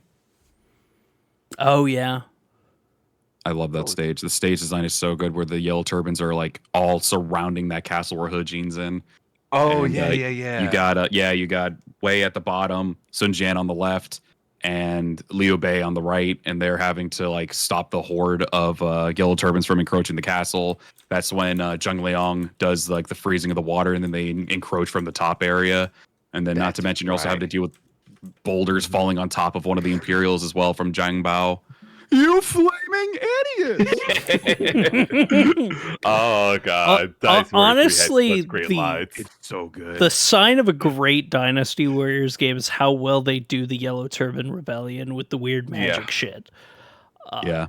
Like that's honestly my one kind of issue with Origins is I think they do some of the stuff that they should have done then later when you're like trying to escape as Liu Bei or chase down Liu Bei going towards the end of the game.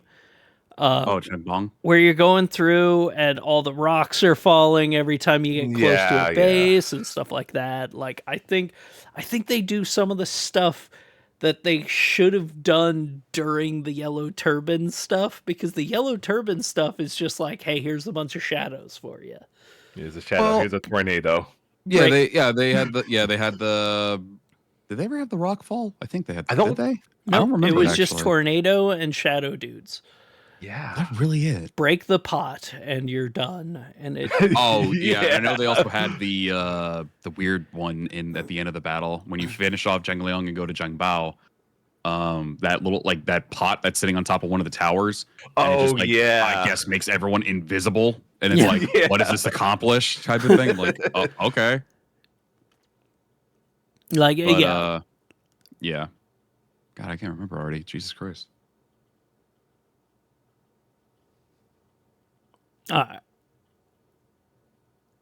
So to finish this off, we're going to take a couple of questions from the audience. Our first question comes from Wickstrom, and it is, "Hey, what's your favorite Origins weapon?" Lighty, we'll start with you. It's been kind of alternating. I think I might still stick with the staff, but I have been getting a very big love for the gauntlets too because I really love how they are. I really want to be able to get the Len version of it, the ultimate version of it, the level 8 version, whatever the hell it's called. I really, really love both of those weapons a lot. I started off and I really enjoyed the spear. As I leveled up the other one more, I like the sword a lot more because it felt very Samurai Warriors, where you got multiple inputs for your charge attacks and everything. But I think overall experience through the game and what I did off camera and on camera, I'd probably say the staff is probably my favorite one. I loved the holding down triangle when you're standing still and just barraging one person and just dropping their wushu with just the barrage of your triangle attack. And then not to mention, if you do it in the middle of a combo while holding forward, you can go around and just mow down a bunch of enemies. The normal attacks for it, although it doesn't have like the diverse kind of like charge attack system that like the sword has, it had its own gimmick to where it just felt so fun being able to have like really fun normal attacks. The battle arts for them are really fun too. I don't really have too many with it that's crowd breaking. But the ones that you just normally fight like one-on-one with an officer are just really good and handy. So yeah, it's an overall very addicting weapon. So I'd say the staff for me. I did like that a lot. I used it for a long time just because I mained staff in Wo Long because it was so brokenly overpowered in that game. Mhm. And it kind of has a very, very similar move set and animations. Like, Yeah, it does. straight up, it was just like, oh, I'm really comfortable now. Fury, how about you? What's I am forever a twin axe lover. I think that weapon is like the best in the game. Just especially like if you are good at parrying, and I think it's the gem that you do more damage to airborne enemies. Your standing charge attack just gets them airborne and just shreds through everything. Oh they have. yeah, you're right. So I love the twin axes. I think it has one of the best battle arts when you jump up and throw both of them into the ground, it's just a good crowd clearing, and just does a ton of damage as well. So I will definitely have to say Twin X. Yep. Mine gauntlets. You know why? Lighty knows the answer to this. Oh, I know the answer. So does Fury. Say, Fucking power bomb, baby. The power bomb. Yeah. Oh, it's so good. Its AoE is like shockingly big. Once you get into the flow, like, and always have your charge up, so your just stance shift is instant. Like, Yeah. it feels fucking good. It feels really good. Like, it takes a while to get used to. I actually feel like they have the like highest skill floor. Just to be decent with them, it takes a while. But God, once you get good with them, you get into a duel. The other guy's just dead. Yeah. You don't even need the power bomb, even though I always do. Because I always have the gain extra bravery on a dodge, so I just dodge a couple of times and then power bomb, which is the most damage. It's the only attack that does 6 shields worth of wushu damage. It's insane how powerful that thing is. Yeah. I'm shocked none of us said halberd, but it's true. Like, It's very I think fun. that would be. I think that would kind of like be a little cheating. yeah, To be fair, Yeah, it's just it's such a given. Like I haven't always been the biggest fan of the Lubu moveset. I started like getting a little bit more okay with it as time went on. Like the original one that he had, I was like, okay, well no, if I'm referring to the original, I'm referring to his DW2 one, which was pure shit. So not that one. Like I liked his moveset pretty okay from 3 through 5. It was good. Obviously got better during DW5 and everything, but I don't know. Yeah. I was never like super crazy about it, and then 7 and 8 happened. And I don't know.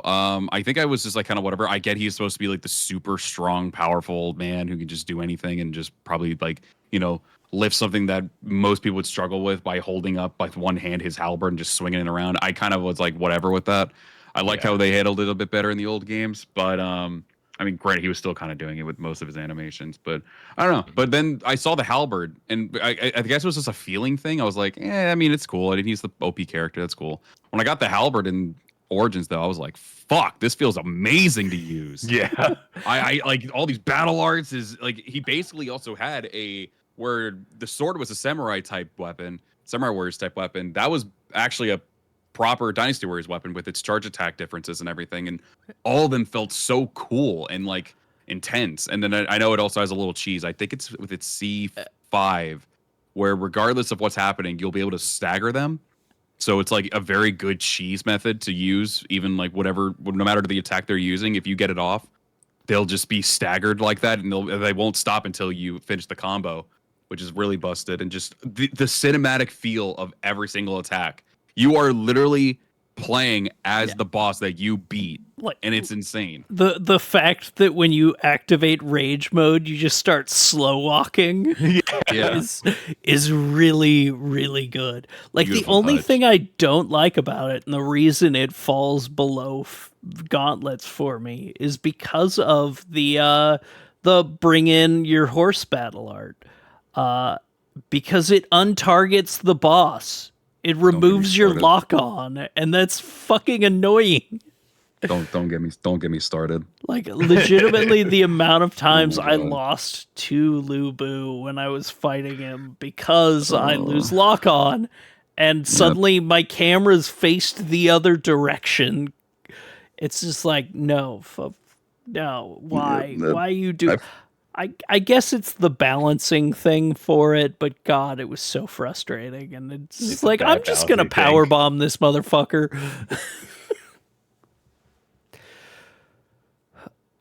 Man, the move made me so sad. It's So so many good, times. but it's so bad. It's incredible. I feel like I can understand the damage on Wushu, but I think now I understand it really was meant more for just a cinematic crowd breaking than more so like if you have a bunch of people around you, even strong enemies around you, like that's what it's used for. for very strong enemies. Like I didn't really use it. Like because I don't know if you saw that stream that I did when I was Oh, yeah. doing the ultimate difficulty stuff, and I fought Lu Bu for like 2 hours, and I didn't Yeah, win. where you were, hey, I'm gonna do this for like 20 minutes and then end stream, and 2 hours later, Yeah, wasted dude. it. And 2 hours later, I kept going. I was like, "This, I'm so close." And then I was like, "I give up. I don't care." And then, yeah, next morning I fucking finished it within 3 attempts, by accident because I was like, "I'll stream that probably today," and then I beat him. That's what like, "Oh, happened fuck." to me with Lubu in Me Wo too. Long, where I was just like slamming my head against a brick wall because I had been playing for like 14 hours straight the day it came Was out. oh, okay. So this was on your first attempt of fighting and, him, and then I died like 30 or no? I'm times. sorry, not first attempt. Your first playthrough Yeah. of fighting him. And Okay. then like I came back the next day for stream and I'm like, I'm not gonna even summon a guy to help me. I'm just gonna fucking go for it. And it's actually easier when you don't have someone distracting his attacks. Because when Yeah. everything's coming at you in that game, because you can parry everything, it was just like, oh wait, no, I got the pattern now. It took me one try, and I was just like, oh. Yeah, if I go back into that game now, I'm gonna get washed by him because I'm on harder difficulties at this Yeah. point. I know a lot of people want me to just face him like on the hardest difficulty, which I still need to do, but I need to grind through the game I to do feel it. like kind of the problem I had with Wo Long is the harder difficulties just felt like they added HP instead of difficulty to the actual fight.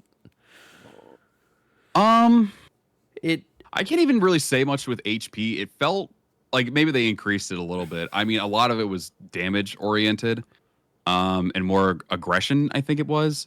But for me, not to fucking toot my horn, I managed to beat on my first playthrough. I managed to beat him first try, but I think the thing that got it for me, contrary to a lot of other people who got to play it after release or during release, when they gave me the game early and I got to play it, I felt like the AI were insanely competent. Like they were very intelligent. Like they knew the things to do and they knew when to attack, when to block, when to evade and all that stuff. When the game came out, I saw so many people like struggling and annoyed of how stupid the AI were and how useless they were against Lu Bu. To that, I think when the game was early, I think they realized like, fuck, these AI are actually really good, and it's not going to help with difficulty. They're only supposed to help a smidge, not a lot. So I feel like, and maybe I just got a lucky streak, but it felt like they were very competent when I was playing the game. So when I when they, I feel like when they released the game and you were even using like AIs or something like that, they ended up becoming way more incompetent, which made it a lot more difficult. So I think because I still managed to do pretty much most of the damage myself, but I had Zhong Fei and Guan Yu, I think, for that battle, and so I was able to use them a lot during that fight, where they would actually be very smart with blocking a lot of his attacks that were blockable and trying to evade when they could evade, when they couldn't block. I didn't see that happening after the release date. I saw so many people still being freaking stupid, like AI, I mean, being dumb. Oh yeah. After the fact. So I feel like they were like, fuck, these AI are way too good. We got to dumb them down really badly. So that might have been why for some people it took a lot more attempts, because I was like, he beat my ass, Lu Bu. Don't get me wrong. I went down to my last health, but I was just dodging like I had fucking ultra instinct or some shit. Yeah. But like, yeah, no, he was definitely tough, and I felt like there was a lot of luck in there, and also just Guan Yu and Zhong Fei, because they didn't even die; they stayed the whole battle. So I think I just got lucky with I got lucky with the AI, or they really just dumbed them down after the fact, because they were a big help. Like I legitimately do think that is the best designed fight they have made in almost any of those games. Like the first Lu Bu fight. The second time you fight him, it was just like playing a nap. But Push over. how do you combine Lu Bu with red hair into one being and have it be a boring fight? Oh yeah, for the second fight, Yeah. yeah, that Shop He fight was just a cakewalk. It was so stupid. Or just like the Meng Huo fight. I mean, not Meng Huo, but oh my god, my brain. towards the end, like everything felt easy. Yuan Shao was just like, Oh, you went Shao? yeah. Once you got good at that game, the best fights were Yeah. the very first boss you fight, Lu Yeah, Zhang Bu, Liang. and the last boss you fight are all incredible fights. Yeah. But then the rest are just like, oh no. I think it's just a lot of like if you're playing the game frequently, you're gonna be able to pretty much muscle memory a lot of it. Like Yeah. I feel like that's the thing for a lot of Souls games. Like eventually, like and it depends on certain games. Like I feel like for a lot of a lot of Team Ninjas, it's a lot of like you can basically just kind of like feel out their patterns and everything pretty quickly with Oh, that yeah. one. When it comes to like the more Dark Souls like games, like it can take you a lot more attempts because that game with its mechanics is a lot more unforgiving in my opinion from Oh, what yeah. I've been seeing because Dark Souls always managed to keep its kind of clunkiness to where it can be very difficult to like play as good as you really can, which is part of the challenge of it. I mean, I thought that like Dark Souls 3 played really great, but it was still felt that clunkiness to it to where you could still leave yourself wide open to stuff. Where it felt like Neo and Wolong were a lot more fluid, especially Neo 2 and Wolong yeah. were a lot more fluid where it was tougher to make mistakes like it was for a Souls game. So Yeah. as you started feeling more comfortable with the games, I feel like it started feeling like, okay, I can be, because I don't think on my first playthrough, I don't think that I died a single time in the game. Like I died to enemies. No, let me Yeah. rephrase that. Zhang Liang I lost a lot of times too. Who was the first boss of the But game. that's where you But as I started figure getting out better in the it, system, and it's like, yeah, oh, I can actually use the counter button for everything in this game. pretty much, yeah. You can.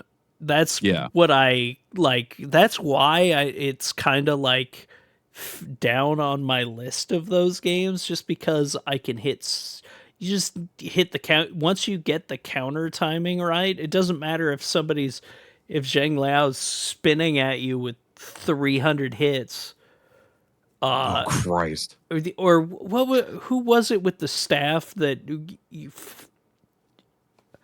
just literally has a move where he just spins at you like a drill? Zhuge Liang? No. No, Zhuge Liang was just the sword. Machado? You said it was a staff? Yeah.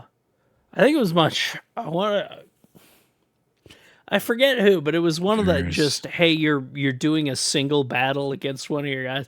And he does a move where he spins at you coming forward, and if you have good timing, you just hit circle 5 times with the same timing, and you counter every single hit of it. And it's like, oh. I'm trying to remember who had a staff. I do remember. myself. I personally think the most annoying duel / boss fight was definitely Zheng Liao because he had a sword that just did a shit ton of hits to you, and not to mention it also like gives you lightning damage as well. He had a lot of moves that just did like insane amounts of hits on you, and could just pretty much melt you in one shot almost. I personally thought he was the most toughest enemy next to Hulao Lubu. But I don't know. I don't remember anyone with it. I mean, I remember some of the strategists with stabs with was it? No, it wasn't Junyo. It was maybe Guojia. I think maybe had a staff. It might have been. But I don't remember him having a fight. I really need to go back. That's a game I'm planning on going back to with a challenge run, the same way I did my recent Neo 2 challenge run, where every time a new weapon dropped of the highest rarity color, I just had to equip it and use it.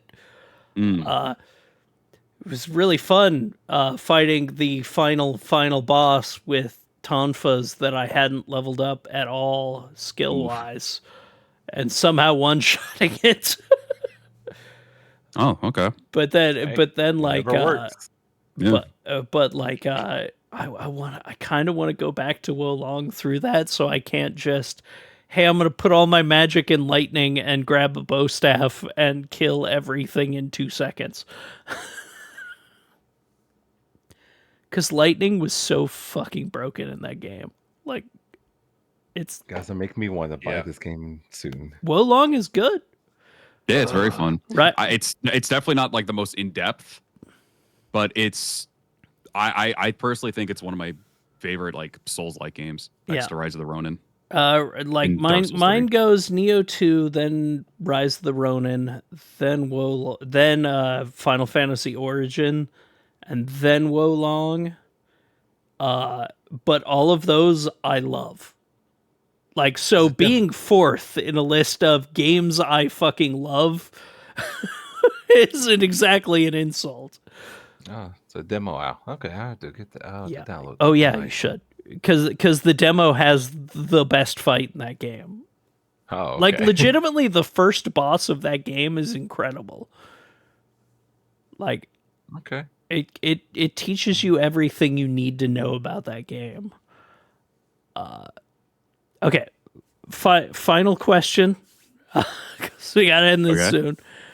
So, Taco Meowsix asks, I'm a history guy and not as much a Musou guy, but are there any glaring historical snub people you'd add to the game?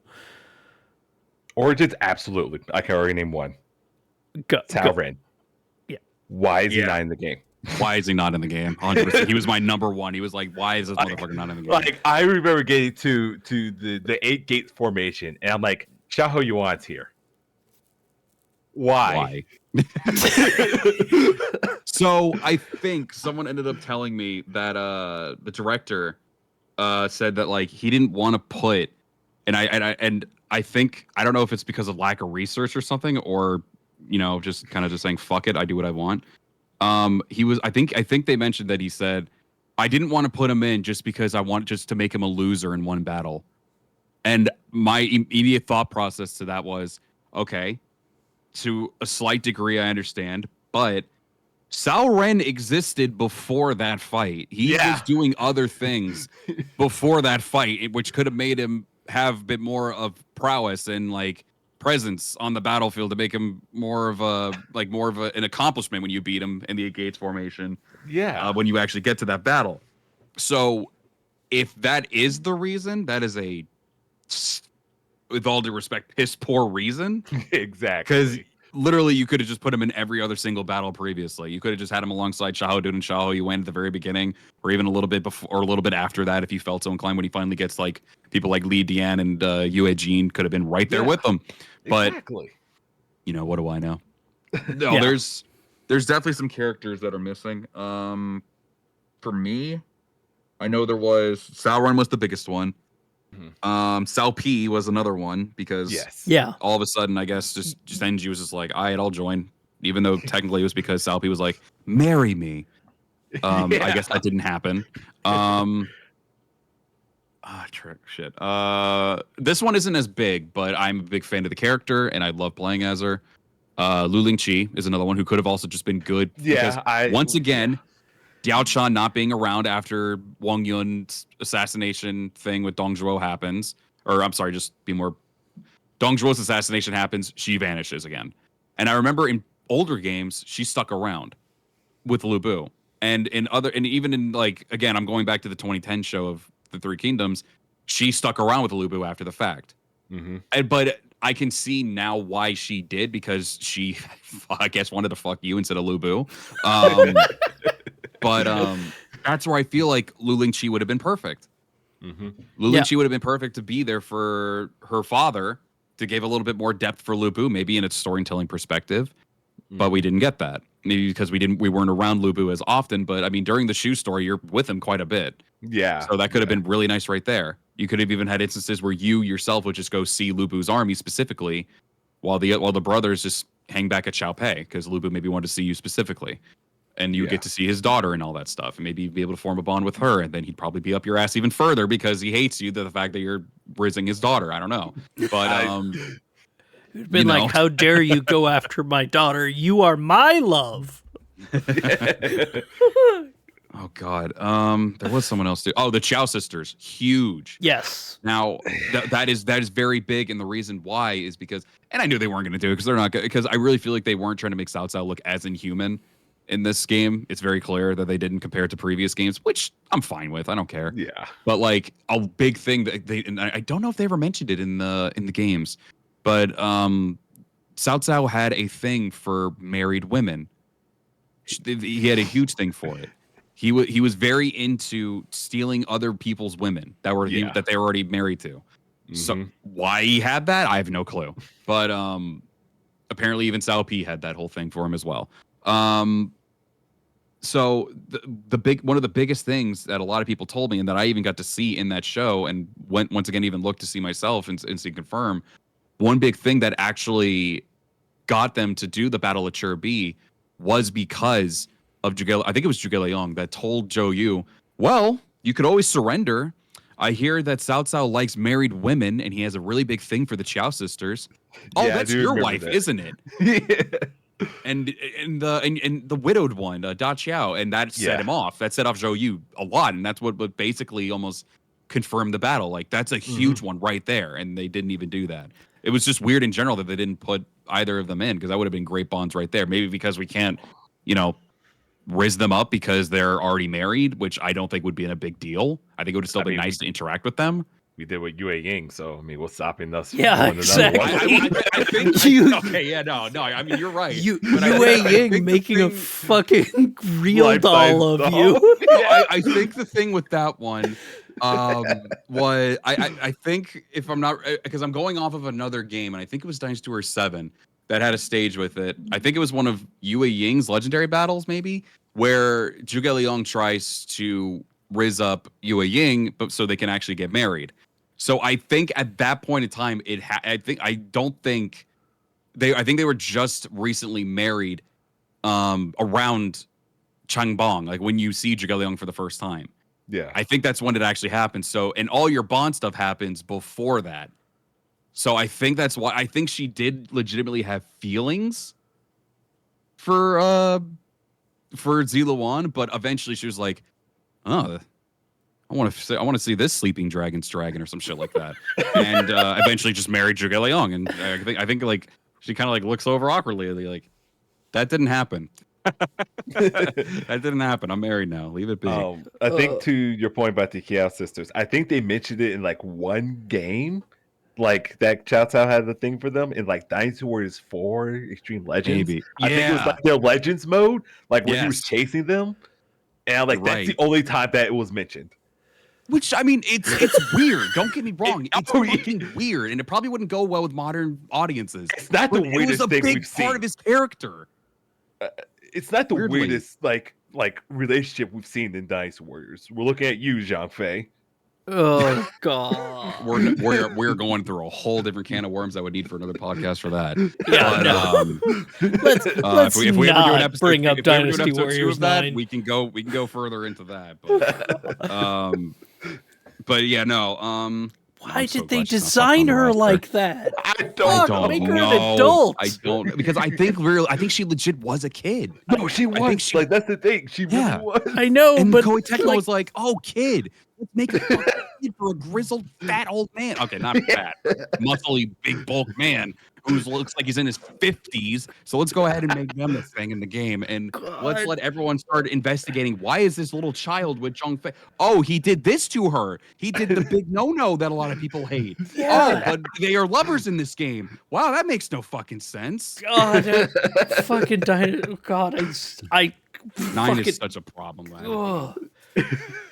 Yeah, Oh my god. I Yeah, it- just, yeah, like, She was around 13 to 14 years old, and Zhang Fei was in his 30s. I hate everything. yeah, it's, I get it. That was actually a thing in China. I get that. Yeah, But doesn't to make it actually good. make that a thing in the game. She just, I'm like they haven't done stupid shit where they just do something. Like, I'm not even gonna say stupid in this regard, but like Yukimura, for instance, he is in some of the games he's aged up, and he's in the Battle of fucking Kawanakajima when he's still an infant, or maybe still a sperm cell in his father. I don't know. Yeah. But Yeah. like, it obviously in Spirit of Sonata didn't do that.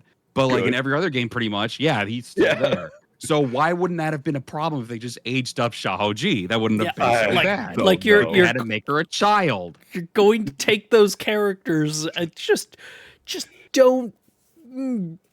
Make it obvious. Don't make it obvious. Yeah. Like This is the one time they want to be historically accurate for a kid yeah.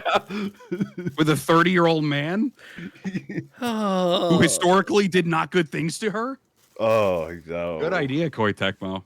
It's Oh, man, it's I think Dynasty Warriors 9 did so much damage to Zhang Fei. Not even just for that, big but like time. I didn't in even know general. that. I'm like, I used to think he was cool. Like he was the guy that stood on the bridge and fought everyone off. Like I will big say heroic this. thing. And then it happens in 9 and you're like, "Oh my god, what the fuck?"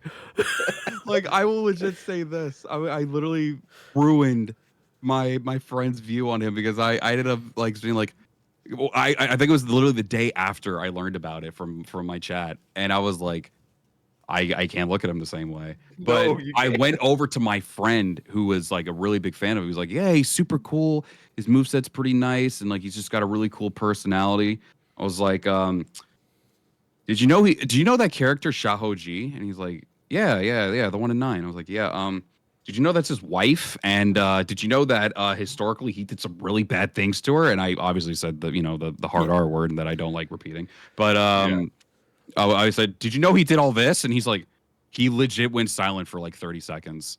He's like, this is an irredeemable bastard. I never want to see him again. It's legitimately like what baffling, and the fact that it's fucking DLC too. So you actually thought about adding that. It actually put extra thought into it. Like, yeah, the fact that she was already in the base game as just an NPC character, she should have stayed that way. And then they also gave her a story mode, which was also not great anyway. Easily probably the worst one of the 4.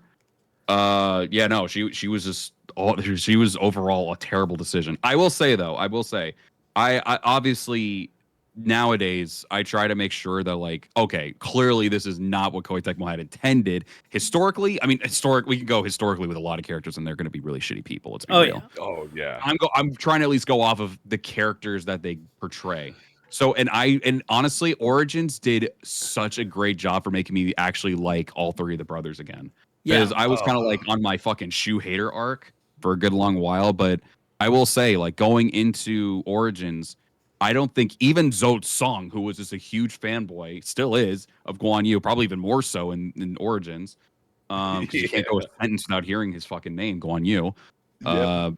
They still made him super cool. They made him such an enjoyable character.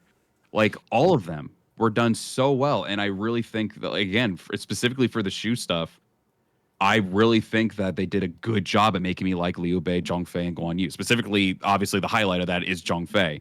He ended up just becoming just a really nice, likable character. And obviously, he still had his, stupid idiot thing, which, I mean, it's history, so they had to put it in. With him getting drunk at Shopee and losing to Lu Bu, I think that's my still biggest thing for it. I was like, you fucking idiot. Aside from that obvious one flaw that they have for him in that game, they did a good job of making him likable again. Yeah, they did. the thing I'm really glad about that, unlike that is that this time around, unlike Wo Long, they didn't let us join in on the Brotherhood, and I'm actually kind of glad about that, because those 3 are the sworn brothers. They don't need a 4th. No, they don't. And to be fair, for a lot of different media, Zhao Yun technically is a 4th brother. Yeah. He already, like, they never really mention it. And obviously, like, Guan Yu, Zhang Fei, and Liu Bei are the original 3. But in a lot of different medias, I think even some Dynasty Warriors stuff too, but a lot of different ones, they actually show that Zhao Yun technically, air quotes, is like a 4th brother to them. But, yeah, I mean, I don't know. It's weird. Yeah, it's the whole thing with it. It was definitely strange. With I think the way it was executed with Ziluan not being that absolute 4th brother, kind of until you actually join Shu in a way, like you kind of end up being that 4th or 5th brother, whatever you want to call it. It's kind of still there, but it's not as bad as like you said with like a Wo Long and everything. Yeah. Like Wo Long, I did laugh hysterically at the scene where you're in there at their initial Brotherhood ceremony, becoming their sworn brother. with them. Oh my god, I But- forgot that cutscene. like that to me was the Wolong moment that is lines up perfectly with, hey, I'm just going to give you a ship name and that's your that's Hideyoshi Toyotomi. It's just That is I'm such just a weird glad, decision. Oh, in God. Origins that Liu Bei doesn't say the word benevolence every single time he opens Oh. his mouth. It was so good that they didn't say it every single fucking time. I feel like if they do a sequel, Benevolence. we're gonna hear it way too much. We're gonna hear it so fucking much in this maybe like a sequel or something because like now they're gonna establish their rule and now it's gonna be like, oh, here's your rule. What is it gonna be like? You know, what are gonna be the premises of it? Just don't make Start Jiang to- Wei. Just don't And- make Jiang Wei a person, please, please, please. that Don't make is Zhang Wei one. Yes, because he's just going to spout it out all the time. you're right. yeah. I must go do what my master couldn't and make him land a benevolence. Oh, I will say for anyone who hasn't yet, go by Lighty's YouTube channel and watch his video on what he wants from the sequel to Dynasty Warriors Origins, because that was a really good video and a really good fucking idea. Like, I genuinely like the idea of Ziluan getting more and more bitter and fucking being the bad guy. Yeah, because every single kingdom has a bad thing going for them once the three kingdoms are established. And you could start seeing their downfall. And you could see Ziluan, and Ziluan could potentially be someone who becomes sees like all that. Yeah. He sees because I just recently got the true ending for the game, and it's nothing like super substantial. But I guess it technically air quotes show that him and Bai Luan are like vibing with each other again. In a way, I Yeah. guess. Kind of, yeah. Yeah, like so like it could be a lot of that where it shows like the down, like the next game could show the down, because I'm pretty sure they mentioned that you're gonna be having a created character for like a sequel if they make one. And a lot of people, and I actually completely forgot about this whole thing because at one time I thought it was just Diao Chan that was at the time, that there was this kid that they were keeping in the village of the Guardians. Mm-hmm. And that was like a whole part of that story arc that I completely forgot about. Because I was just being like, oh, it could just be some fucking random ass dude who's just like a farmer, and then you're the created character and all that stuff. Like, I didn't really care for the upbringing of the character. I was like, it could just be some farmer guy. You see like a wanted like a poster that says like, hey, I want you to join the Shu, Wei, or Wu Kingdom or some shit like that. But then I also just mentioned like you could be like, you know, some guardian of peace and maybe survive that whole like, you know, like the very horrible Order 66 that apparently has like 50 million Jedi still alive. You could be one of those guardians of peace for that regard. And you could kind of have ties to Ziluan and Bai Luan in that regard. But then someone mentioned to me in the comments, like, well, there's still this kid that we don't know about that was in the village that they were trying to protect, and we don't know what happened to them. I was like, oh shit, you're right. They kind of just like didn't mention it after the whole like attack on the village. It's gonna end up So I was being like- Liu Shan, and that's who you're gonna have to play as. Dude, they ain't one but him. Don't you dare. Now you Don't should have dare. just left them back there. I'm sorry. It was fine that he got brought back. It's because he got fucking brain damage from his father because he threw him on the goddamn ground when he got rescued. Yeah, dude. Oh my Dickhead god. father. Oh, Yeah, Liu Bei's the pinnacle of virtue. Yeah, let's throw my kid on the fucking floor. Yeah. Let's throw a fucking infant right into the ground like a goddamn football. Touchdown. Just spike the shit. Yeah, God, spiked his fucking kid on the floor. I really do hope they give us the full on like Neo 2 character creator for it. If they It needs to be like do- Rise of the Ronin. Right, If they do- Rise the Ronin, but with some of the stuff that they for some reason took out after Neo 2. Like Neo 2, you could do tattoos a lot better than Wolong and Rise of the Ronin. I do not know why they reduced it. Oh, I don't remember that. But- I don't know. Yeah, no, it's weird. I noticed, honestly, for me, my favorite out of the three, in terms of just character model, which obviously they'll just do the character models of DVD Origins, which is fine because the models look amazing.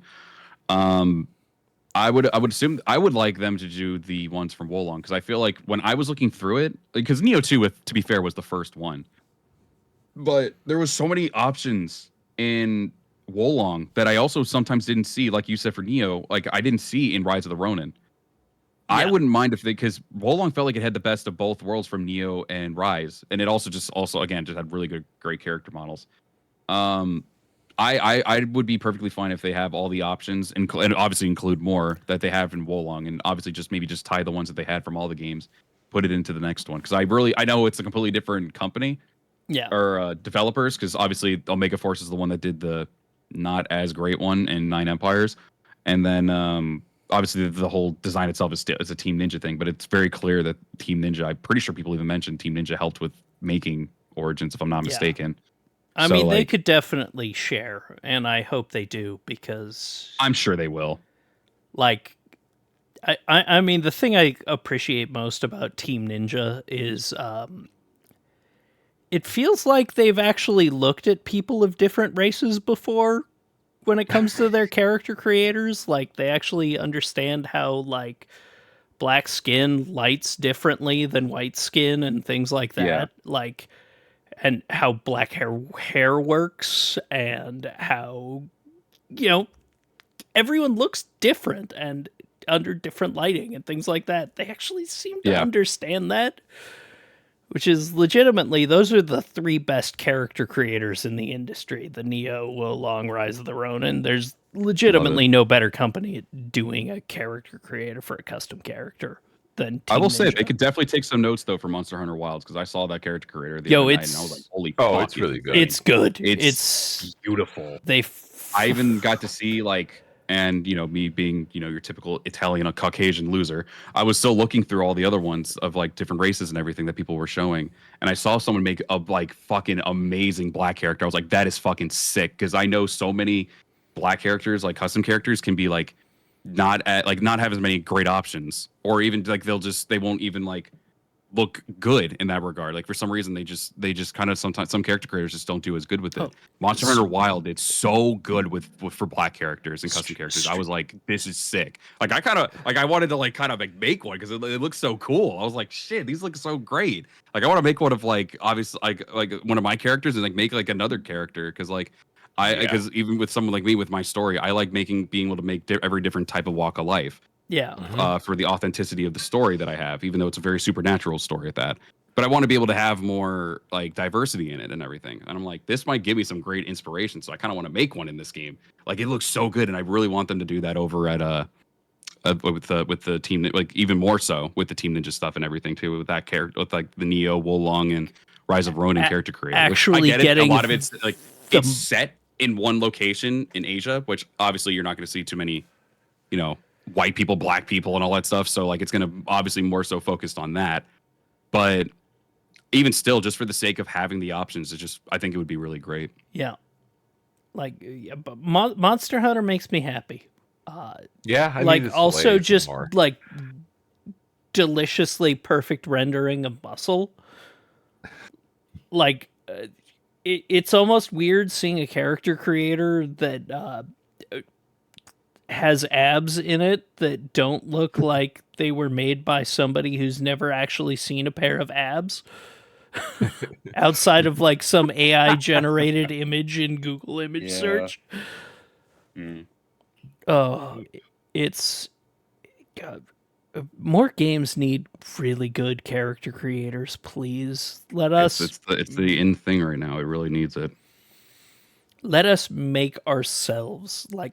I was able to make a character that has a lot of my trans attributes that it feels really good. It makes me so happy. It's legitimately joyous. When I look at between Monster Hunter and Rise of the Ronin, the characters that I made for that, it's being able to make a character that has masculine qualities but feminine qualities as well.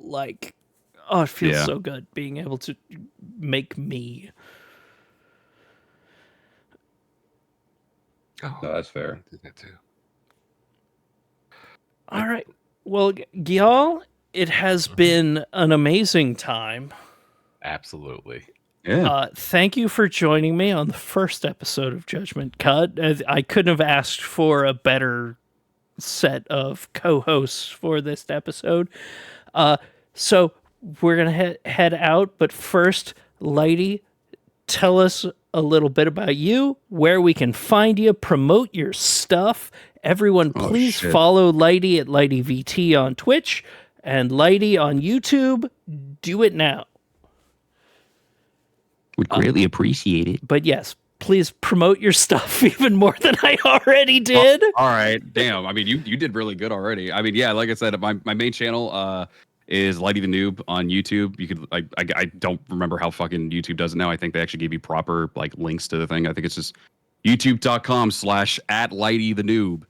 And then you can just go straight to my channel there, I guess. And then yeah, I also stream on Twitch just as often as I do on YouTube, despite that being my main thing. Twitch.tv/LightyVT. I can go over there. I don't really use too much social media, so yeah, I usually just leave the links and my stuff in my description, because I usually fucking forget it anyway, and I never announce it anyway. But yeah, that stuff at least, definitely for sure. My YouTube and Twitch. Awesome. And Fury? I don't have a lot of stuff to promote since I don't really stream much. But you can always find me on Blue Sky, just Fury QED. See hot takes about games. And that's about what I do now. Let's fucking go. All right. You can find me here at twitch.tv/Judgement Scythe. You can find me on Blue Sky at Judgement Scythe. Thank you, everyone, for joining us. We'll be back in a few weeks talking about Monster Hunter with Taco Meowsix. And yeah, have a good night. Bye-bye. Take care. And stop. And I will post the link to my Google Drive for you to upload either an MP3 or a WAV file into for me to do all my editing fun.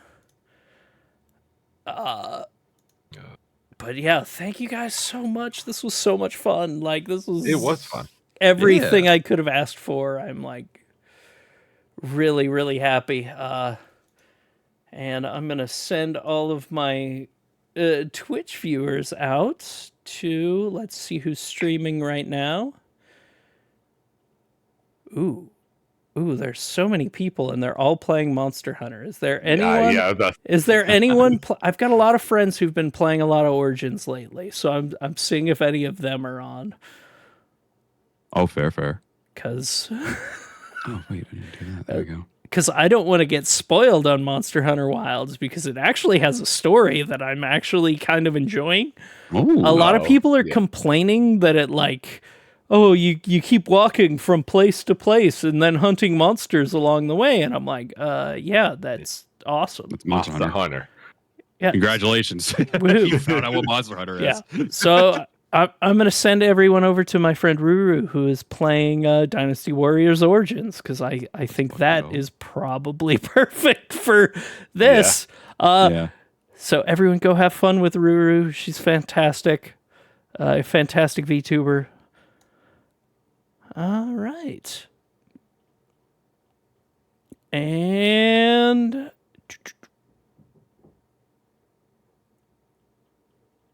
the raid is on. Woohoo. Yeah, thank you guys so much. This was